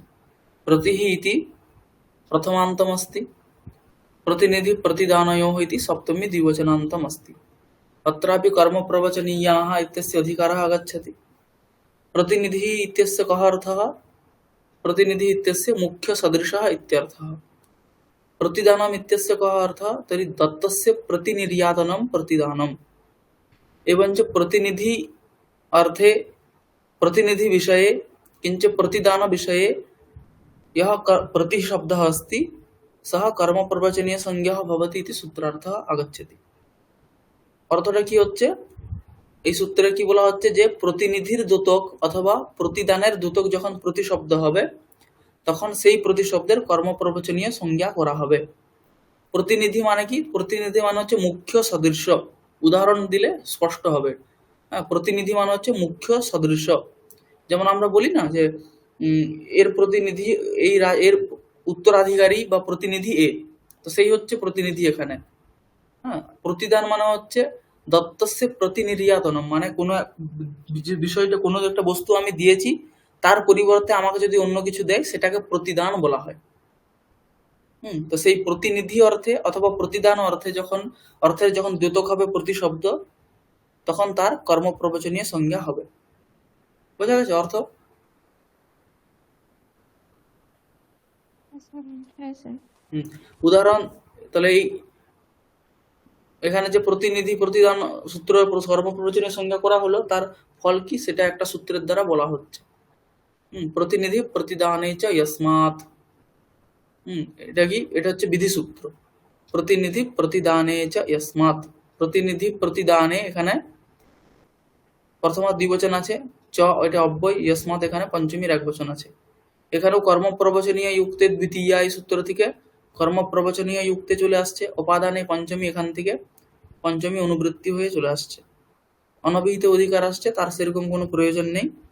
তখন সূত্রের অর্থ এরকম হচ্ছে যস্মাৎ প্রতিনিধি যতশ্চ প্রতিদানম তত্র কর্মপ্রবচনীয় যুক্তে দ্বিতীয়া বিভক্তি ভবতি। মানে যার প্রতিনিধি আর যার প্রতি যতশ্চ প্রতিদানম, সেখানে কর্মপ্রবচনীয় যুগে সেখান থেকে পঞ্চমী বিভক্তি হবে। যার প্রতিনিধি আর যার প্রতিদান দেওয়া হচ্ছে সেখানেই পঞ্চমী হবে। ঠিক আছে? যেমন উদাহরণ দিলে স্পষ্ট হবে আরো। প্রদ্যুম্নঃ কৃষ্ণাৎ প্রতি। হ্যাঁ, কৃষ্ণ হচ্ছে এখানে মুখ্য, তৎসদৃশ হচ্ছে এখানে কি? প্রদ্যুম্ন। সেই তার দ্যোতক হচ্ছে প্রতি। এখানে প্রতিনিধি প্রদ্যুম্ন যে কৃষ্ণর প্রতিনিধি সেটা বোঝাচ্ছে কি? প্রতিশব্দ। এই জন্যে প্রতিশব্দ এখানে প্রতিনিধি অর্থের দ্যোতক, এই জন্য প্রতির কর্মপ্রবচনীয় সংজ্ঞা হয়েছে। কর্মপ্রবচনীয় সংজ্ঞা হলে যার প্রতিনিধি কৃষ্ণের প্রতিনিধি, তো তার জন্য যার প্রতিনিধি সেখান থেকে পঞ্চমী হবে। এই জন্য কৃষ্ণর প্রতিনিধি যেহেতু, কৃষ্ণ থেকে পঞ্চমী বিভক্তি হচ্ছে। কৃষ্ণাৎ প্রতি প্রদ্যুম্নঃ এরকম প্রয়োগ হচ্ছে। মানে যুদ্ধ প্রভৃতিতে কৃষ্ণ সদৃশ সামর্থ্যবান প্রদ্যুম্ন, কৃষ্ণের পুত্র প্রদ্যুম্ন, পুত্র তো হ্যাঁ স্যার। কৃষ্ণের পুত্র প্রদ্যুম্ন। তো কৃষ্ণের মতোই যুদ্ধে প্রভৃতিতে কৃষ্ণের মতোই সে সামর্থ্যবান বলবান, এই জন্য কৃষ্ণের প্রতিনিধিকে প্রদ্যুম্ন বলা হচ্ছে। ঠিক তেমনি অর্জুনাৎ প্রতি অভিমন্যুঃ। অর্জুনাৎ প্রতি অভিমন্যুঃ এখানেও। তিলেভ্য প্রতিনিধি প্রতিদানের অর্থ কি বলা হচ্ছে? তিলেভ্য প্রতিয়চ্ছতি মাসান। ঠিক আছে? এখানে কি বলা হচ্ছে? যে যার যতশ্চ প্রতিদানম। হ্যাঁ, এখানেও প্রতিশব্দ আছে প্রতিদান অর্থে। প্রথমে হচ্ছে তিল দিয়েছিল, তিল দেওয়া হয়েছিল, তার প্রতিদান হিসাবে সে মাস কলাই দিচ্ছে, তো তখন হচ্ছে তিলেভ্য প্রতিয়চ্ছতি মাসান এরকম প্রয়োগ। এখানে প্রতিদান অর্থ প্রতীত হচ্ছে প্রতিশব্দ, আর যার থেকে প্রতিদান করা হচ্ছে সেটা হচ্ছে তিল, সেখান থেকে পঞ্চমী হয়েছে তিলেভ্য প্রতিযাচ্ছেদে মাসান, এরকম প্রয়োগ হচ্ছে, মানে তিলের পরিবর্তে মাস দেওয়া হচ্ছে। ঠিক আছে, আচ্ছা এই হচ্ছে প্রতিনিধি প্রতিদানয়োঃ প্রতিনিধি প্রতিদানয়োঃ প্রতিনিধি প্রতিদানে চ যস্মাৎ। এরপরে সূত্র আছে বিভাষা গুণে স্ত্রিয়াম, বিভাষা গুণে স্ত্রিয়াম।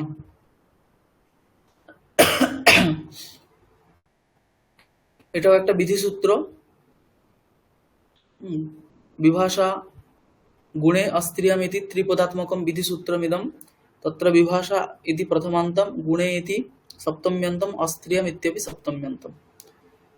अस्माभिः हेतौ एकं सूत्रम् अधीतमस्ति, तृतीया विभक्ति प्रकरणे अन्तिमं सूत्रमासीत् हेतौ, तत् सूत्रम् अत्र अधिक्रियते, किञ्च अपादाने पञ्चमी इति सूत्रात् पञ्चमी इति अनुवर्तते, हेतौ इति सूत्रमपि अनुवर्तते। विद्यमानात् इति पञ्चम्यन्तस्य अध्याहारः क्रियते, एवञ्च सूत्रार्थः भवति अस्त्रियां विद्यमानात् हेतुभूतगुणवाचकात् प्रातिपदिकात् विकल्पेन पञ्चमी विभक्तिः भवति। विभाषा इत्यस्य विकल्पेन इत्यर्थः अस्ति। तथा सूत्रार्थः भवति अस्त्रियां विद्यमानात् नाम अस्त्रीलिङ्गे विद्यमानात् हेतुभूत गुणवाचकात् प्रातिपदिकात् विकल्पेन पंचमी विभक्ति भवति। अस्त्रीलिंग हेतुभूत गुणवाचक যদি শব্দ হয় সেই শব্দ থেকে বিকল্পে পঞ্চমী বিভক্তি হবে। হেতুতে সেখানে বস্তুত তৃতীয়া প্রাপ্ত ছিল, কিন্তু এখানে হেতুভূত যদি গুণবাচক হয় সেখানে বিকল্পে পঞ্চমী করতে হবে। হেতুতে সেখানে তৃতীয়া যেমন হয় তৃতীয়াও হবে। ধূমেনা প্রিয়তে বন্যির তৃতীয়া হয়েছে, গীতাতে উদাহরণ আছে। তো এর আসল উদাহরণ কি আমরা দেখবো এখন। সূত্রের অর্থ বোঝা গেছে তো? আচ্ছা, হ্যাঁ মানে হেতুতে পঞ্চমী করতে পারি যদি স্ত্রীলিঙ্গ না হয়, তাই? হ্যাঁ হ্যাঁ, না আর তাকে গুণবাচক হতে হবে। হ্যাঁ ঠিক আছে, গুণবাচক হতে হবে, তাহলেই সেরকম হেতুতে পঞ্চমী করতে পারি, যদি সেইটা বা স্ত্রীলিঙ্গে না থাকে। ক্বচিৎ স্ত্রীলিঙ্গে থাকলেও হতে পারে, পরে আসছে ব্যাখ্যা আমরা। ঠিক আছে, উদাহরণ আছে কি জাড্যাৎ জাড্যেন বা বদ্ধঃ। জাড্য এখানে হচ্ছে গুণ, জড়তা, জড়তা, মন্দতা, জাড্য মান্দ্য, এগুলো কি? মন্দ হচ্ছে কি, এগুলো গুণ, হ্যাঁ দুর্গুণ যদি, কিন্তু এখানে ওরকম নয়, তো এটা গুণ। আমাদের বাংলাতে যে গুণ বলি সেটা নয়। তো জড়তা মন্দতা এগুলো হচ্ছে গুণ। তো আর এখানে বদ্ধের প্রতি হেতু কি? তো জড়তা বা মন্দতা ইত্যাদি এগুলো হচ্ছে হেতু। আর জাড্য শব্দ নপুংসক লিঙ্গে আছে, অস্ত্রী লিঙ্গে আছে, সেই জন্য এখানে বিকল্পে পঞ্চমী হচ্ছে। আর তার জন্য হেতু যেহেতু সেই জন্য তৃতীয়াও হচ্ছে, জাড্যাৎ জাড্যেন বা বদ্ধঃ। পাণ্ডিত্যাৎ পাণ্ডিত্যেন বা মুক্তঃ। পাণ্ডিত্য শব্দ নপুংসক লিঙ্গে আছে, পাণ্ডিত্য হচ্ছে গুণ, তার জন্য হেতুভূত গুণবাচক শব্দ অস্ত্রী লিঙ্গে আছে, এই জন্য সেখান থেকে বিকল্পে পঞ্চমী হচ্ছে পাণ্ডিত্যাৎ পাণ্ডিত্যেন বা মুক্তঃ। সূত্রে অস্ত্রিয়াম বলা হয়েছে, অস্ত্রীলিঙ্গে থাকতে হবে, স্ত্রীলিঙ্গে থাকলে কিন্তু সেখানে পঞ্চমী হবে না। যেমন কি উদাহরণ আছে বুদ্ধিয়া মুক্তঃ, বুদ্ধির দ্বারা সে মুক্ত হয়েছে। এখানে হেতুতে আছে হেতুভূত, মুক্তির প্রতি হেতুভূত কি? বুদ্ধি। কিন্তু এখানে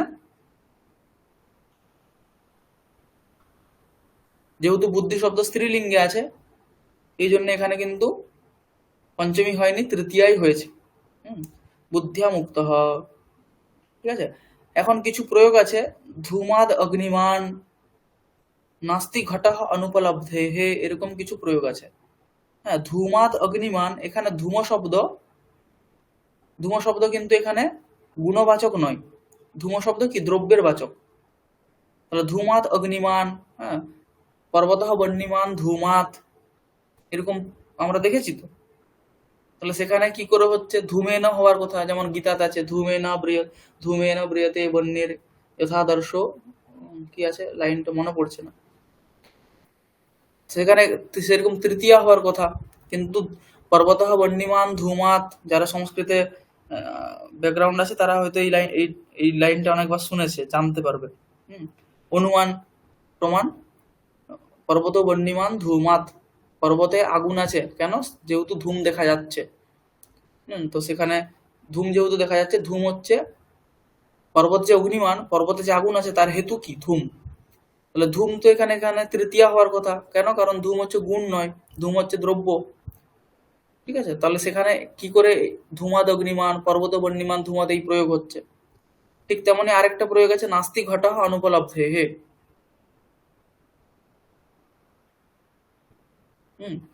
কি আছে, নাস্তি ঘটঃ অনুপলব্ধে হে, এই প্রয়োগ আছে। এখানে কি বলা হয়েছিল যে ঘট, ঘট এর বাক্যের অর্থ কি, যে ঘট নেই কেন, ঘট নেই যেহেতু সেখানে দেখা যাচ্ছে না। অনুপলব্ধে হে পঞ্চমী আছে, অনুপলব্ধি এখানে স্ত্রীলিঙ্গ শব্দ, যদিও সেটা গুণ বা গুণের গুণবাচক, হ্যাঁ, কিন্তু সেটা স্ত্রীলিঙ্গে আছে।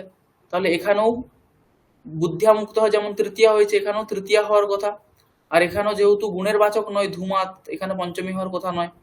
তাহলে এগুলো কি করে হয়েছে, এই জন্য বলছে যে বিভাষা গুণে স্ত্রিয়াম, এই সূত্রে যোগ বিভাগ, যোগ বিভাগ মানে একটাই সূত্র থাকে অনেক সময় কিছু কিছু ইষ্ট সিদ্ধ করার জন্য সেই সূত্রের কিছু পদ আলাদা করে সেটাকেই একটা সূত্র মেনে নেওয়া হয়। বিভাষা গুণে স্ত্রিয়াম এই সূত্রটাও ঠিক তেমনই, যেহেতু ধূমাত অগ্নিমান নাস্তি ঘটঃ অনুপলব্ধে এই সকল সৃষ্ট প্রয়োগ আছে, তো সেই সকল প্রয়োগের সিদ্ধি করার জন্য বিভাষা গুণে স্ত্রিয়াম এই সূত্রে বিভাষা এইটাকে একটা আলাদা সূত্র করে নেওয়া হচ্ছে।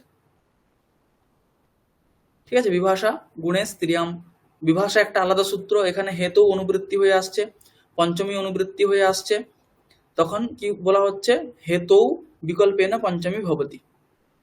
তাহলে সেখানে স্ত্রীলিঙ্গ হোক বা গুণ হোক কোনো কিছু দেখার দরকার নেই, যেটাই হেতু সেখানেই বিকল্পে স্ত্রীলিঙ্গে বিকল্পে পঞ্চমী বিভক্তি হতে পারে, যেটাই হেতু সেখানেই কি হতে পারে, বিকল্পে পঞ্চমী হতে পারে। তাহলে ধূমাদ অগ্নিমান এখানেও পঞ্চমী সিদ্ধ হয়ে যাচ্ছে, নাস্তি ঘটঃ অনুপলব্ধে এখানেও সিদ্ধ হয়ে যাচ্ছে, কোনো অসুবিধা হচ্ছে না। কিন্তু সব জায়গাতে কি এরকম করা যাবে, তো সব জায়গাতে করা যাবে না। এই জন্য কি বলা হচ্ছে যে বিভাষা ইতি যোগ বিভাগাত অগুণে স্ত্রিয়াঞ্চ ক্বচিৎ, কোনো কোনো স্থলে সৃষ্ট প্রয়োগ যেগুলো আছে সেই সকল জায়গাতেই আমরা এরকম করতে পারবো। হ্যাঁ, যদি আমরা বলতাম যে সমস্ত হেতুতেই বিকল্পে পঞ্চমী হবে, তাহলে দণ্ডেন ঘটঃ এখানেও কিন্তু দণ্ডেন দণ্ডাৎ ঘটঃ এরকম প্রয়োগ হয়ে যেত। ঠিক আছে, কিন্তু সেরকম হবে না। তো এই জন্যে কি বলছে যে বিকল্পে হবে, কিন্তু সব জায়গাতে হবে না, কোথাও কোথাও হবে। মানে কোথাও কোথাও গুণবাচক যদি নাও হয়, অথবা অস্ত্রীলিঙ্গে যদি না থাকে, হ্যাঁ মানে স্ত্রীলিঙ্গে যদি থাকে, তবুও সেখানে কিন্তু বিকল্পে পঞ্চমী করতে পারি। তো সেটাই বলছে বিভাষা ইতি যোগ বিভাগাত অগুণে স্ত্রিয়াঞ্চ ক্বচিৎ, মানে গুণ ভিন্নে আর স্ত্রীলিঙ্গ কখনো কখনো পঞ্চমী বিভক্তি হতে পারে। বোঝা গেছে? হ্যাঁ স্যার। হ্যাঁ। স্যার গুণবাচক শব্দগুলো কিভাবে চিনবো? মানে কিছু কিছু বুঝতে পারি, কিছু কিছু বোঝা যায় না তখন। হ্যাঁ, যেমন এই যে গুণবাচক শব্দ বলতে এরপরে অনেক কিছু বিষয় আছে যেগুলো মানে অনেক অনেক যেমন ন্যায় ন্যায় দর্শনে গুণ শব্দের সেখানে 24টা গুণকে বোঝাবে, অন্যান্য জায়গাতে গুণ আবার আলাদা। হ্যাঁ, তো এই সকল দেখে বুঝতে হবে আর কি কোনগুলো গুণবাচক, এরকম মানে স্পেসিফিক ভাবে বলা যাবে না যে এগুলোই গুণবাচক এগুলো নয়, এরকম ভাবে বলা যাবে না।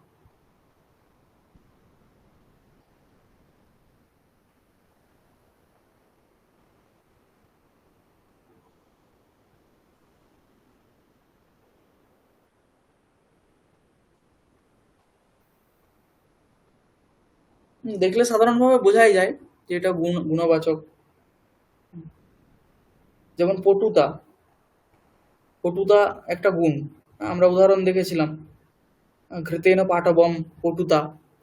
তো পাটবম একটা গুণ, পটুতা একটা গুণ, কুশলতা একটা গুণ।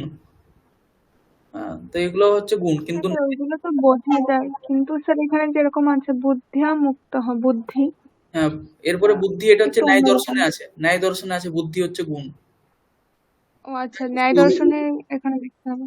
হ্যাঁ, রূপ রস গন্ধ স্পর্শ সংখ্যা পরিমাণ পৃথক সংযোগ বিভাগ পরত্ব অপরত্ব ইত্যাদি চতুর্বিংশতি যে গুণ আছে সেগুলোকেও গুণ বলা হয়েছে।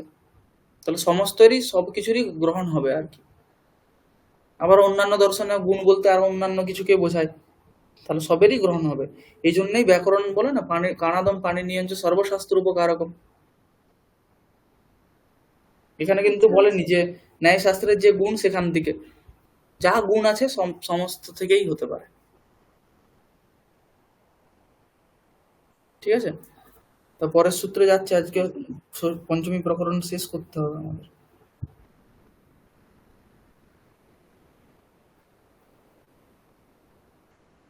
এরপরে আছে পৃথক বিনা নানাভি তৃতীয় অন্যতরস্যাম। কিছুই নেই, সূত্রার্থ একদম সহজ আছে। পৃথক বিনা নানা ভি তৃতীয়ার বহু বচন আছে, তৃতীয়া প্রথমার এক বচন, অন্যতরস্যাম এটা হচ্ছে অব্যয়। অন্যতরস্যাম মানে হচ্ছে বিকল্পে। ঠিক আছে, এখানেও অপাদানে পঞ্চমী, এখান থেকে পঞ্চমী চলে আসছে। এনপা দ্বিতীয় একটা সূত্র আছে দ্বিতীয় প্রকরণে, ষষ্ঠী প্রকরণে। হ্যাঁ, সেখান থেকে দ্বিতীয় এটা অনুবৃত্তি হয়ে চলে আসছে।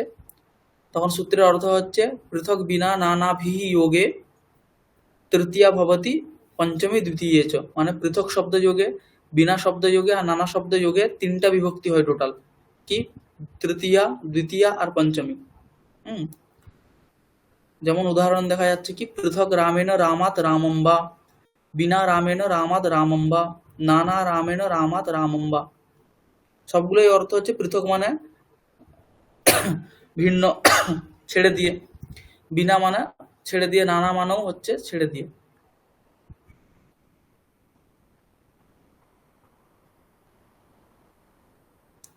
ঠিক আছে, বিশেষ কিছু নেই। পৃথক বিনা নানাভি তৃতীয় অন্যতরস্যাম, সূত্রটা মনে রাখতে হবে, উদাহরণ মনে রাখতে হবে, ব্যাস। এরপরে সূত্র আছে কি, শব্দ থাকলেই খালি হবে নাকি? হ্যাঁ হ্যাঁ তিন, এই পৃথক বিনা নানা এই তিনটে থাকলে মানে এটার মানেটা কি হচ্ছে? রামাম বাই বাক্যগুলোর মানেটা কি? ছেড়ে রামের থেকে রামা আলাদা? রামেণ নানা রামম বিনা ইত্যর্থ, রামেণ বিনা ইত্যর্থ, অর্থ একই। রামেণ পৃথক, রামাত পৃথক, রামম পৃথক। পৃথক মানে ভিন্ন, আলাদা।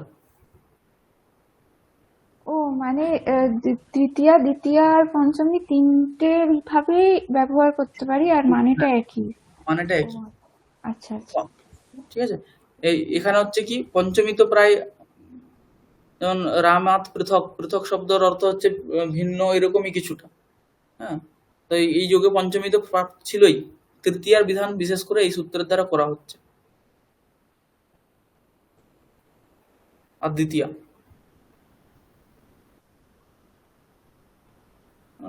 পৃথক রামেণ রামাদ রামম্বা, বিনা রামেণ রামম রামাদ রামম্বা, নানা রামেণ রামাদ রামম্বা।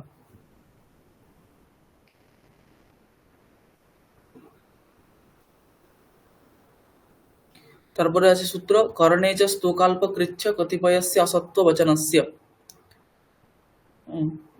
বড় একটা সূত্র, চারটা পদ আছে, এটাও বিধি সূত্র। করণে চ স্তোকাল্প কৃচ্ছ কতিপয়স্য অসত্য বচনস্য। করণে এখানে সপ্তমীর এক বচন আছে দেখছি, চ এটা অব্যয়, স্তোকাল্প কৃচ্ছ কতিপয়স্য ষষ্ঠীর এক বচন, অসত্য বচনস্য ষষ্ঠীর এক বচন। এখানে যদিও এখানে দেখাচ্ছে ষষ্ঠী, কিন্তু এখানে আমাদেরকে পঞ্চমী করে নিতে হবে। হ্যাঁ, স্তোকাল্প কৃচ্ছ কতিপয়েভ্য, আর অসত্য বচনস্য, এখানেও অসত্য বচনেভ্য, এরকম যদি ষষ্ঠীর এক বচন আছে সেখানে পঞ্চমীর বহু বচন হিসাবে আমরা করে নেব। ঠিক আছে, এই সূত্রেও পৃথক বিনা নানাভি তৃতীয় অন্যতরস্যাম, এই সূত্র থেকে তৃতীয় অনুবৃত্তি হয়ে আসছে। অপাদানে পঞ্চমী, এই সূত্র থেকে পঞ্চমী এটার অনুবৃত্তি হয়ে আসছে। হ্যাঁ, তো অসত্য বচনস্য একটা পদ আছে, সেখানে অসত্য বচনস্য এই পদের অর্থ, অসত্য মানে আমরা আগে দেখেছি, সত্য মানে কি দ্রব্য, অসত্য মানে অদ্রব্য। চাদয় সত্য এই সূত্রে আমরা দেখেছি, তাই তো মনে আছে কি? মানে পঙ্কজ দাও এখন পড়িয়েছিল চাদয় সত্ত্বে। হুম হুম তো সেখানে অসত্য মানে হচ্ছে অদ্রব্য, তাহলে অদ্রব্য বাচকেভ্য বা অদ্রব্য বাচিভ্য এভ্য করণে কারকে তৃতীয়া পঞ্চম্যৌ স্তঃ। করণ কারকে স্তোক শব্দ থেকে, অল্প শব্দ থেকে, কৃচ্ছ শব্দ থেকে আর কতিপয় শব্দ থেকে এগুলো যখন করণ কারক হবে, মানে স্তোক এটা যখন করণ কারক হবে, অল্প এটা যখন করণ কারক হবে, কৃচ্ছ এটা যখন করণ কারক হবে, কতিপয় এটা যখন করণ কারক হবে আর অদ্রব্যের বাচক হবে, তখন সেখান থেকে তৃতীয়া আর পঞ্চমী বিভক্তি হবে। ঠিক আছে, উদাহরণ দিলে বোঝা যাবে। অদ্রব্যের বাচক মানে যেখানে গুণ মাত্র বোঝা যাবে, যেমন আমি বলছি, উদাহরণ নালে স্পষ্ট বোঝা যাবে। ঠিক আছে, তাহলে স্তোক ও প্রভৃতি শব্দ যখন করণ হবে আর অদ্রব্যের বাচক হবে, তখন সেখান থেকে তৃতীয়া আর পঞ্চমী আসবে। যেমন উদাহরণ দিচ্ছি, স্তোকেন স্তোকাদবা মুক্তঃ, এখানে মুক্তির প্রতি, হ্যাঁ, তা এই বাক্যের অর্থ হচ্ছে কি লঘুনা আয়াসেন মুক্তঃ। ঠিক আছে, লঘুনা আয়াসেন মানে, আয়াস মানে কি চেষ্টা একটু, বা আয়াস মানে কষ্ট, যত্ন, স্যার। হ্যাঁ, তো কম কষ্টের দ্বারাই সে মুক্ত হয়ে গেছে। এখানে কষ্টের দ্বারা করণ কারক বোঝা যাচ্ছে, আর আয়াস যেহেতু বলছে তার জন্য কি স্তোক শব্দটা এখানে দ্রব্যের বাচক নয়। স্তোক শব্দের অর্থ হচ্ছে অল্পও হতে পারে। স্তোক শব্দের অর্থ কি অল্প, কিন্তু যদি বলি এখানে স্তোকম, স্তোকম অন্নম যদি বলা হয়, তাহলে এখানে স্তোক শব্দটা কি হবে, দ্রব্যের বাচক হয়ে গেল। কিন্তু এখানে আয়াসের বাচক, আয়াস কিন্তু দ্রব্য নয়, তার জন্য স্তোক এখানে অদ্রব্য বাচক আছে আর করণ হচ্ছে, এই জন্য এখানে তৃতীয় আর পঞ্চমী হয়েছে স্তোকেন স্তোকাদ বা মুক্তঃ হচ্ছে, মানে তার অর্থ হচ্ছে লঘুনা আয়াসেন মুক্তঃ। আয়াস মানে হচ্ছে ক্লেশ, লঘু, তো এখানেও দ্রব্যের বাচক নয়। ঠিক তেমনি অল্পেন অল্পাদ বা মুক্তঃ অর্থ হচ্ছে একই, লঘুনা আয়াসেন মুক্তঃ, অল্পেন আয়াসেন মুক্তঃ। ঠিক আছে, কতিপয়েন কতিপয়াদ বা মুক্তঃ, কতিপয় শব্দের অর্থ হচ্ছে কিছু, মানে অকৃৎস্নেন সাধনেন, মানে ও যত কিছু সাধন ছিল সেই সমস্ত সাধন লাগেনি, তাতেই মুক্ত হয়ে গেছে। কতিপয়েন কতিপয়াদ বা মুক্তঃ মানে কতিপয়েন আয়াসেন, কতিপয়েন বা সাধনেন মুক্তঃ। এখানেও কিন্তু সবগুলোই করণ আর অদ্রব্যের বাচক। ঠিক তেমনি কৃচ্ছান মুক্ত হয়, কৃচ্ছাত এখানে সন্ধি করা হয়েছে, কৃচ্ছাত ছিল সন্ধি হয়ে ন হয়ে গেছে, কৃচ্ছাত মুক্ত হয়। কৃচ্ছ শব্দের অর্থ হচ্ছে কষ্ট, কষ্টেন মুক্ত হয় ইত্যর্থ। এখানেও কিন্তু করণ কারক আর অদ্রব্যের বাচক। যদি এগুলো দ্রব্যের বাচক হয়ে যায় সেখানে কিন্তু পঞ্চমী হবে না, হেতুতে যেমন তৃতীয়া হয় সেরকম তৃতীয়া হবে, করণে যেরকম তৃতীয়া হয় তৃতীয়াতে হবে। যেমন স্তোকেন বিষয়েন হতঃ, স্তোক শব্দের অর্থ হচ্ছে অল্প, সেটা হচ্ছে এখানে বিষের বাচক, দ্রব্যের বাচক, তার জন্য স্তোকেন বিষয়েন হতঃ মানে অল্প একটু বিষেই সে মারা গেছে, স্তোকেন বিষয়েন হতঃ। এখানে দ্রব্যের বাচক হয়ে গেছে স্তোক শব্দ, তার জন্য করণ হলেও সেখানে কিন্তু পঞ্চমী হয়নি, করণের তৃতীয়াই শুধুমাত্র হয়েছে স্তোকেন বিষয়েন হতঃ। ঠিক আছে,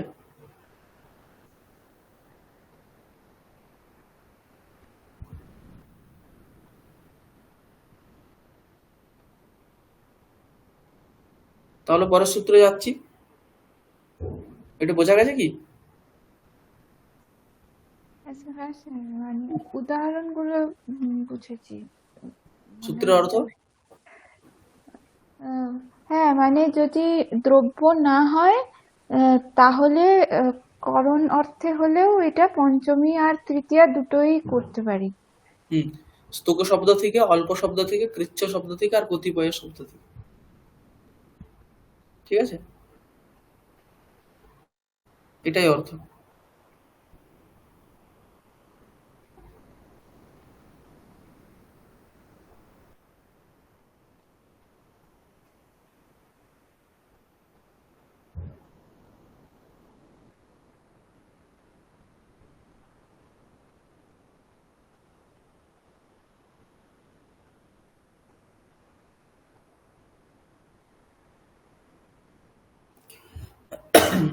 তারপরে কি আছে সূত্র, হ্যাঁ এটাই অন্তিম সূত্র আছে, দূরান্তিকার্থেভ্যো দ্বিতীয়া চ, দূরান্তিকার্থেভ্যো দ্বিতীয়া চ,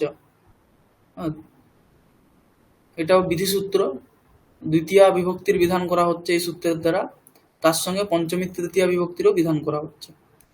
দূরান্তিকার্থেভ্য এখানে পঞ্চমের বহুবচন আছে, দ্বিতীয়া প্রথমার এক বচন আছে, চ এটা হচ্ছে অব্যয়। করণে চ স্তোকাল্প কৃচ্ছ কতিপয়স্য অসত্য বচনস্য, এই সূত্র থেকে অসত্য বচনস্য এটা অনুবৃত্তি হয়ে চলে আসছে। যদিও সেখানে ষষ্ঠীর এক বচন আছে, তবুও সেটা পঞ্চম্যন্ত রূপে বিপরিণাম হয়ে যাবে। হ্যাঁ, পঞ্চমীর বহুবচনান্ত রূপে বিপরিণাম হয়ে যাবে। আর অপাদানে পঞ্চমী, এই সূত্র থেকে পঞ্চমী অনুবৃত্তি হয়ে চলে আসছে। তখন সূত্রের অর্থ হবে অদ্রব্যার্থেভ্যঃ, মানে অদ্রব্যবাচকেভ্যঃ, দূরান্তিকার্থেভ্যঃ, দূর শব্দ আর অন্তিক শব্দ তাদের থেকে দ্বিতীয়া বিভক্তি হবে, পঞ্চমী তৃতীয়া বিভক্তিও হবে।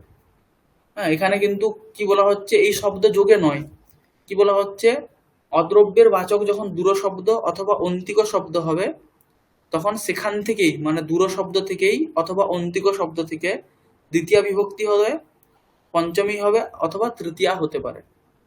ঠিক আছে, কি বলা হলো, অদ্রব্যের বাচক যখন হবে দূর শব্দ অথবা অন্তিক শব্দ, তখন সেই দূর শব্দ থেকে অথবা অন্তিক শব্দ থেকে দ্বিতীয় বিভক্তি, পঞ্চমী অথবা তৃতীয় বিভক্তি করা যেতে পারে।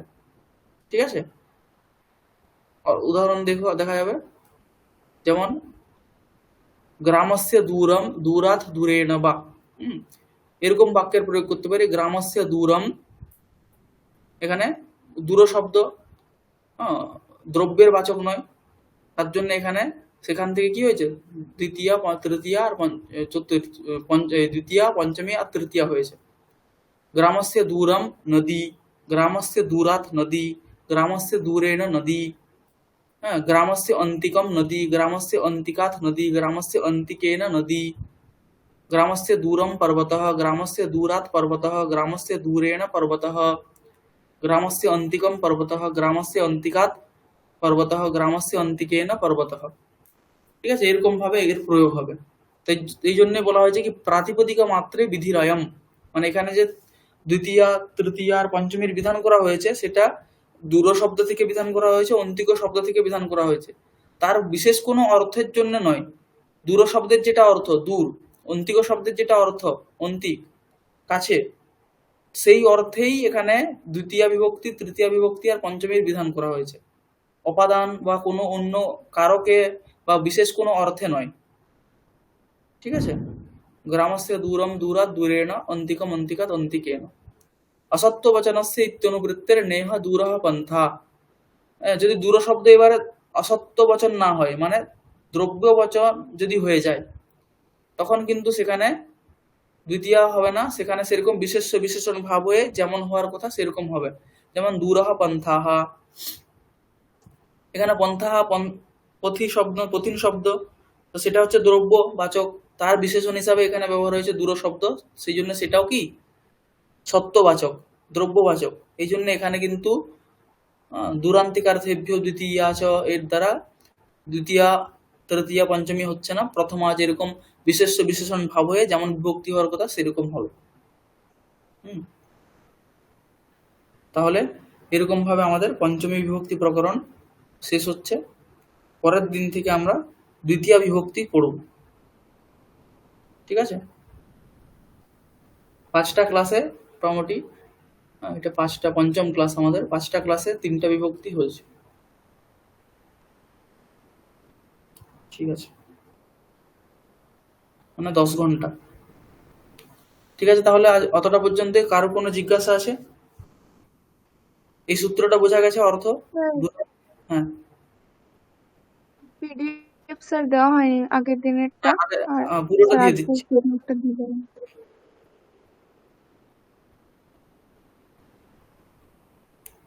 ঠিক আছে, তাহলে এখানেই আজ। কোনো জিজ্ঞাসা আছে আগের কোন সূত্র থেকে? আজ যা পড়ানো হয়েছে সেখান থেকে?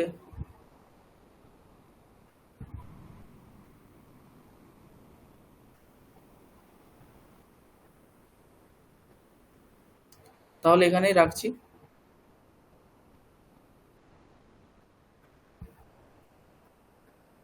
আচ্ছা, যারা উপস্থিত আছেন একবার প্রেজেন্ট বলে দেবেন তো।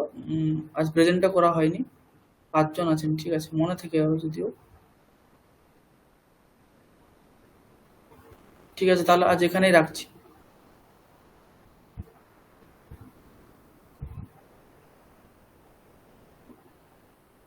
এখানেই রাখি তাহলে আজ। আচ্ছা ঠিক আছে। ঠিক আছে স্যার। হুম। হ্যাঁ স্যার।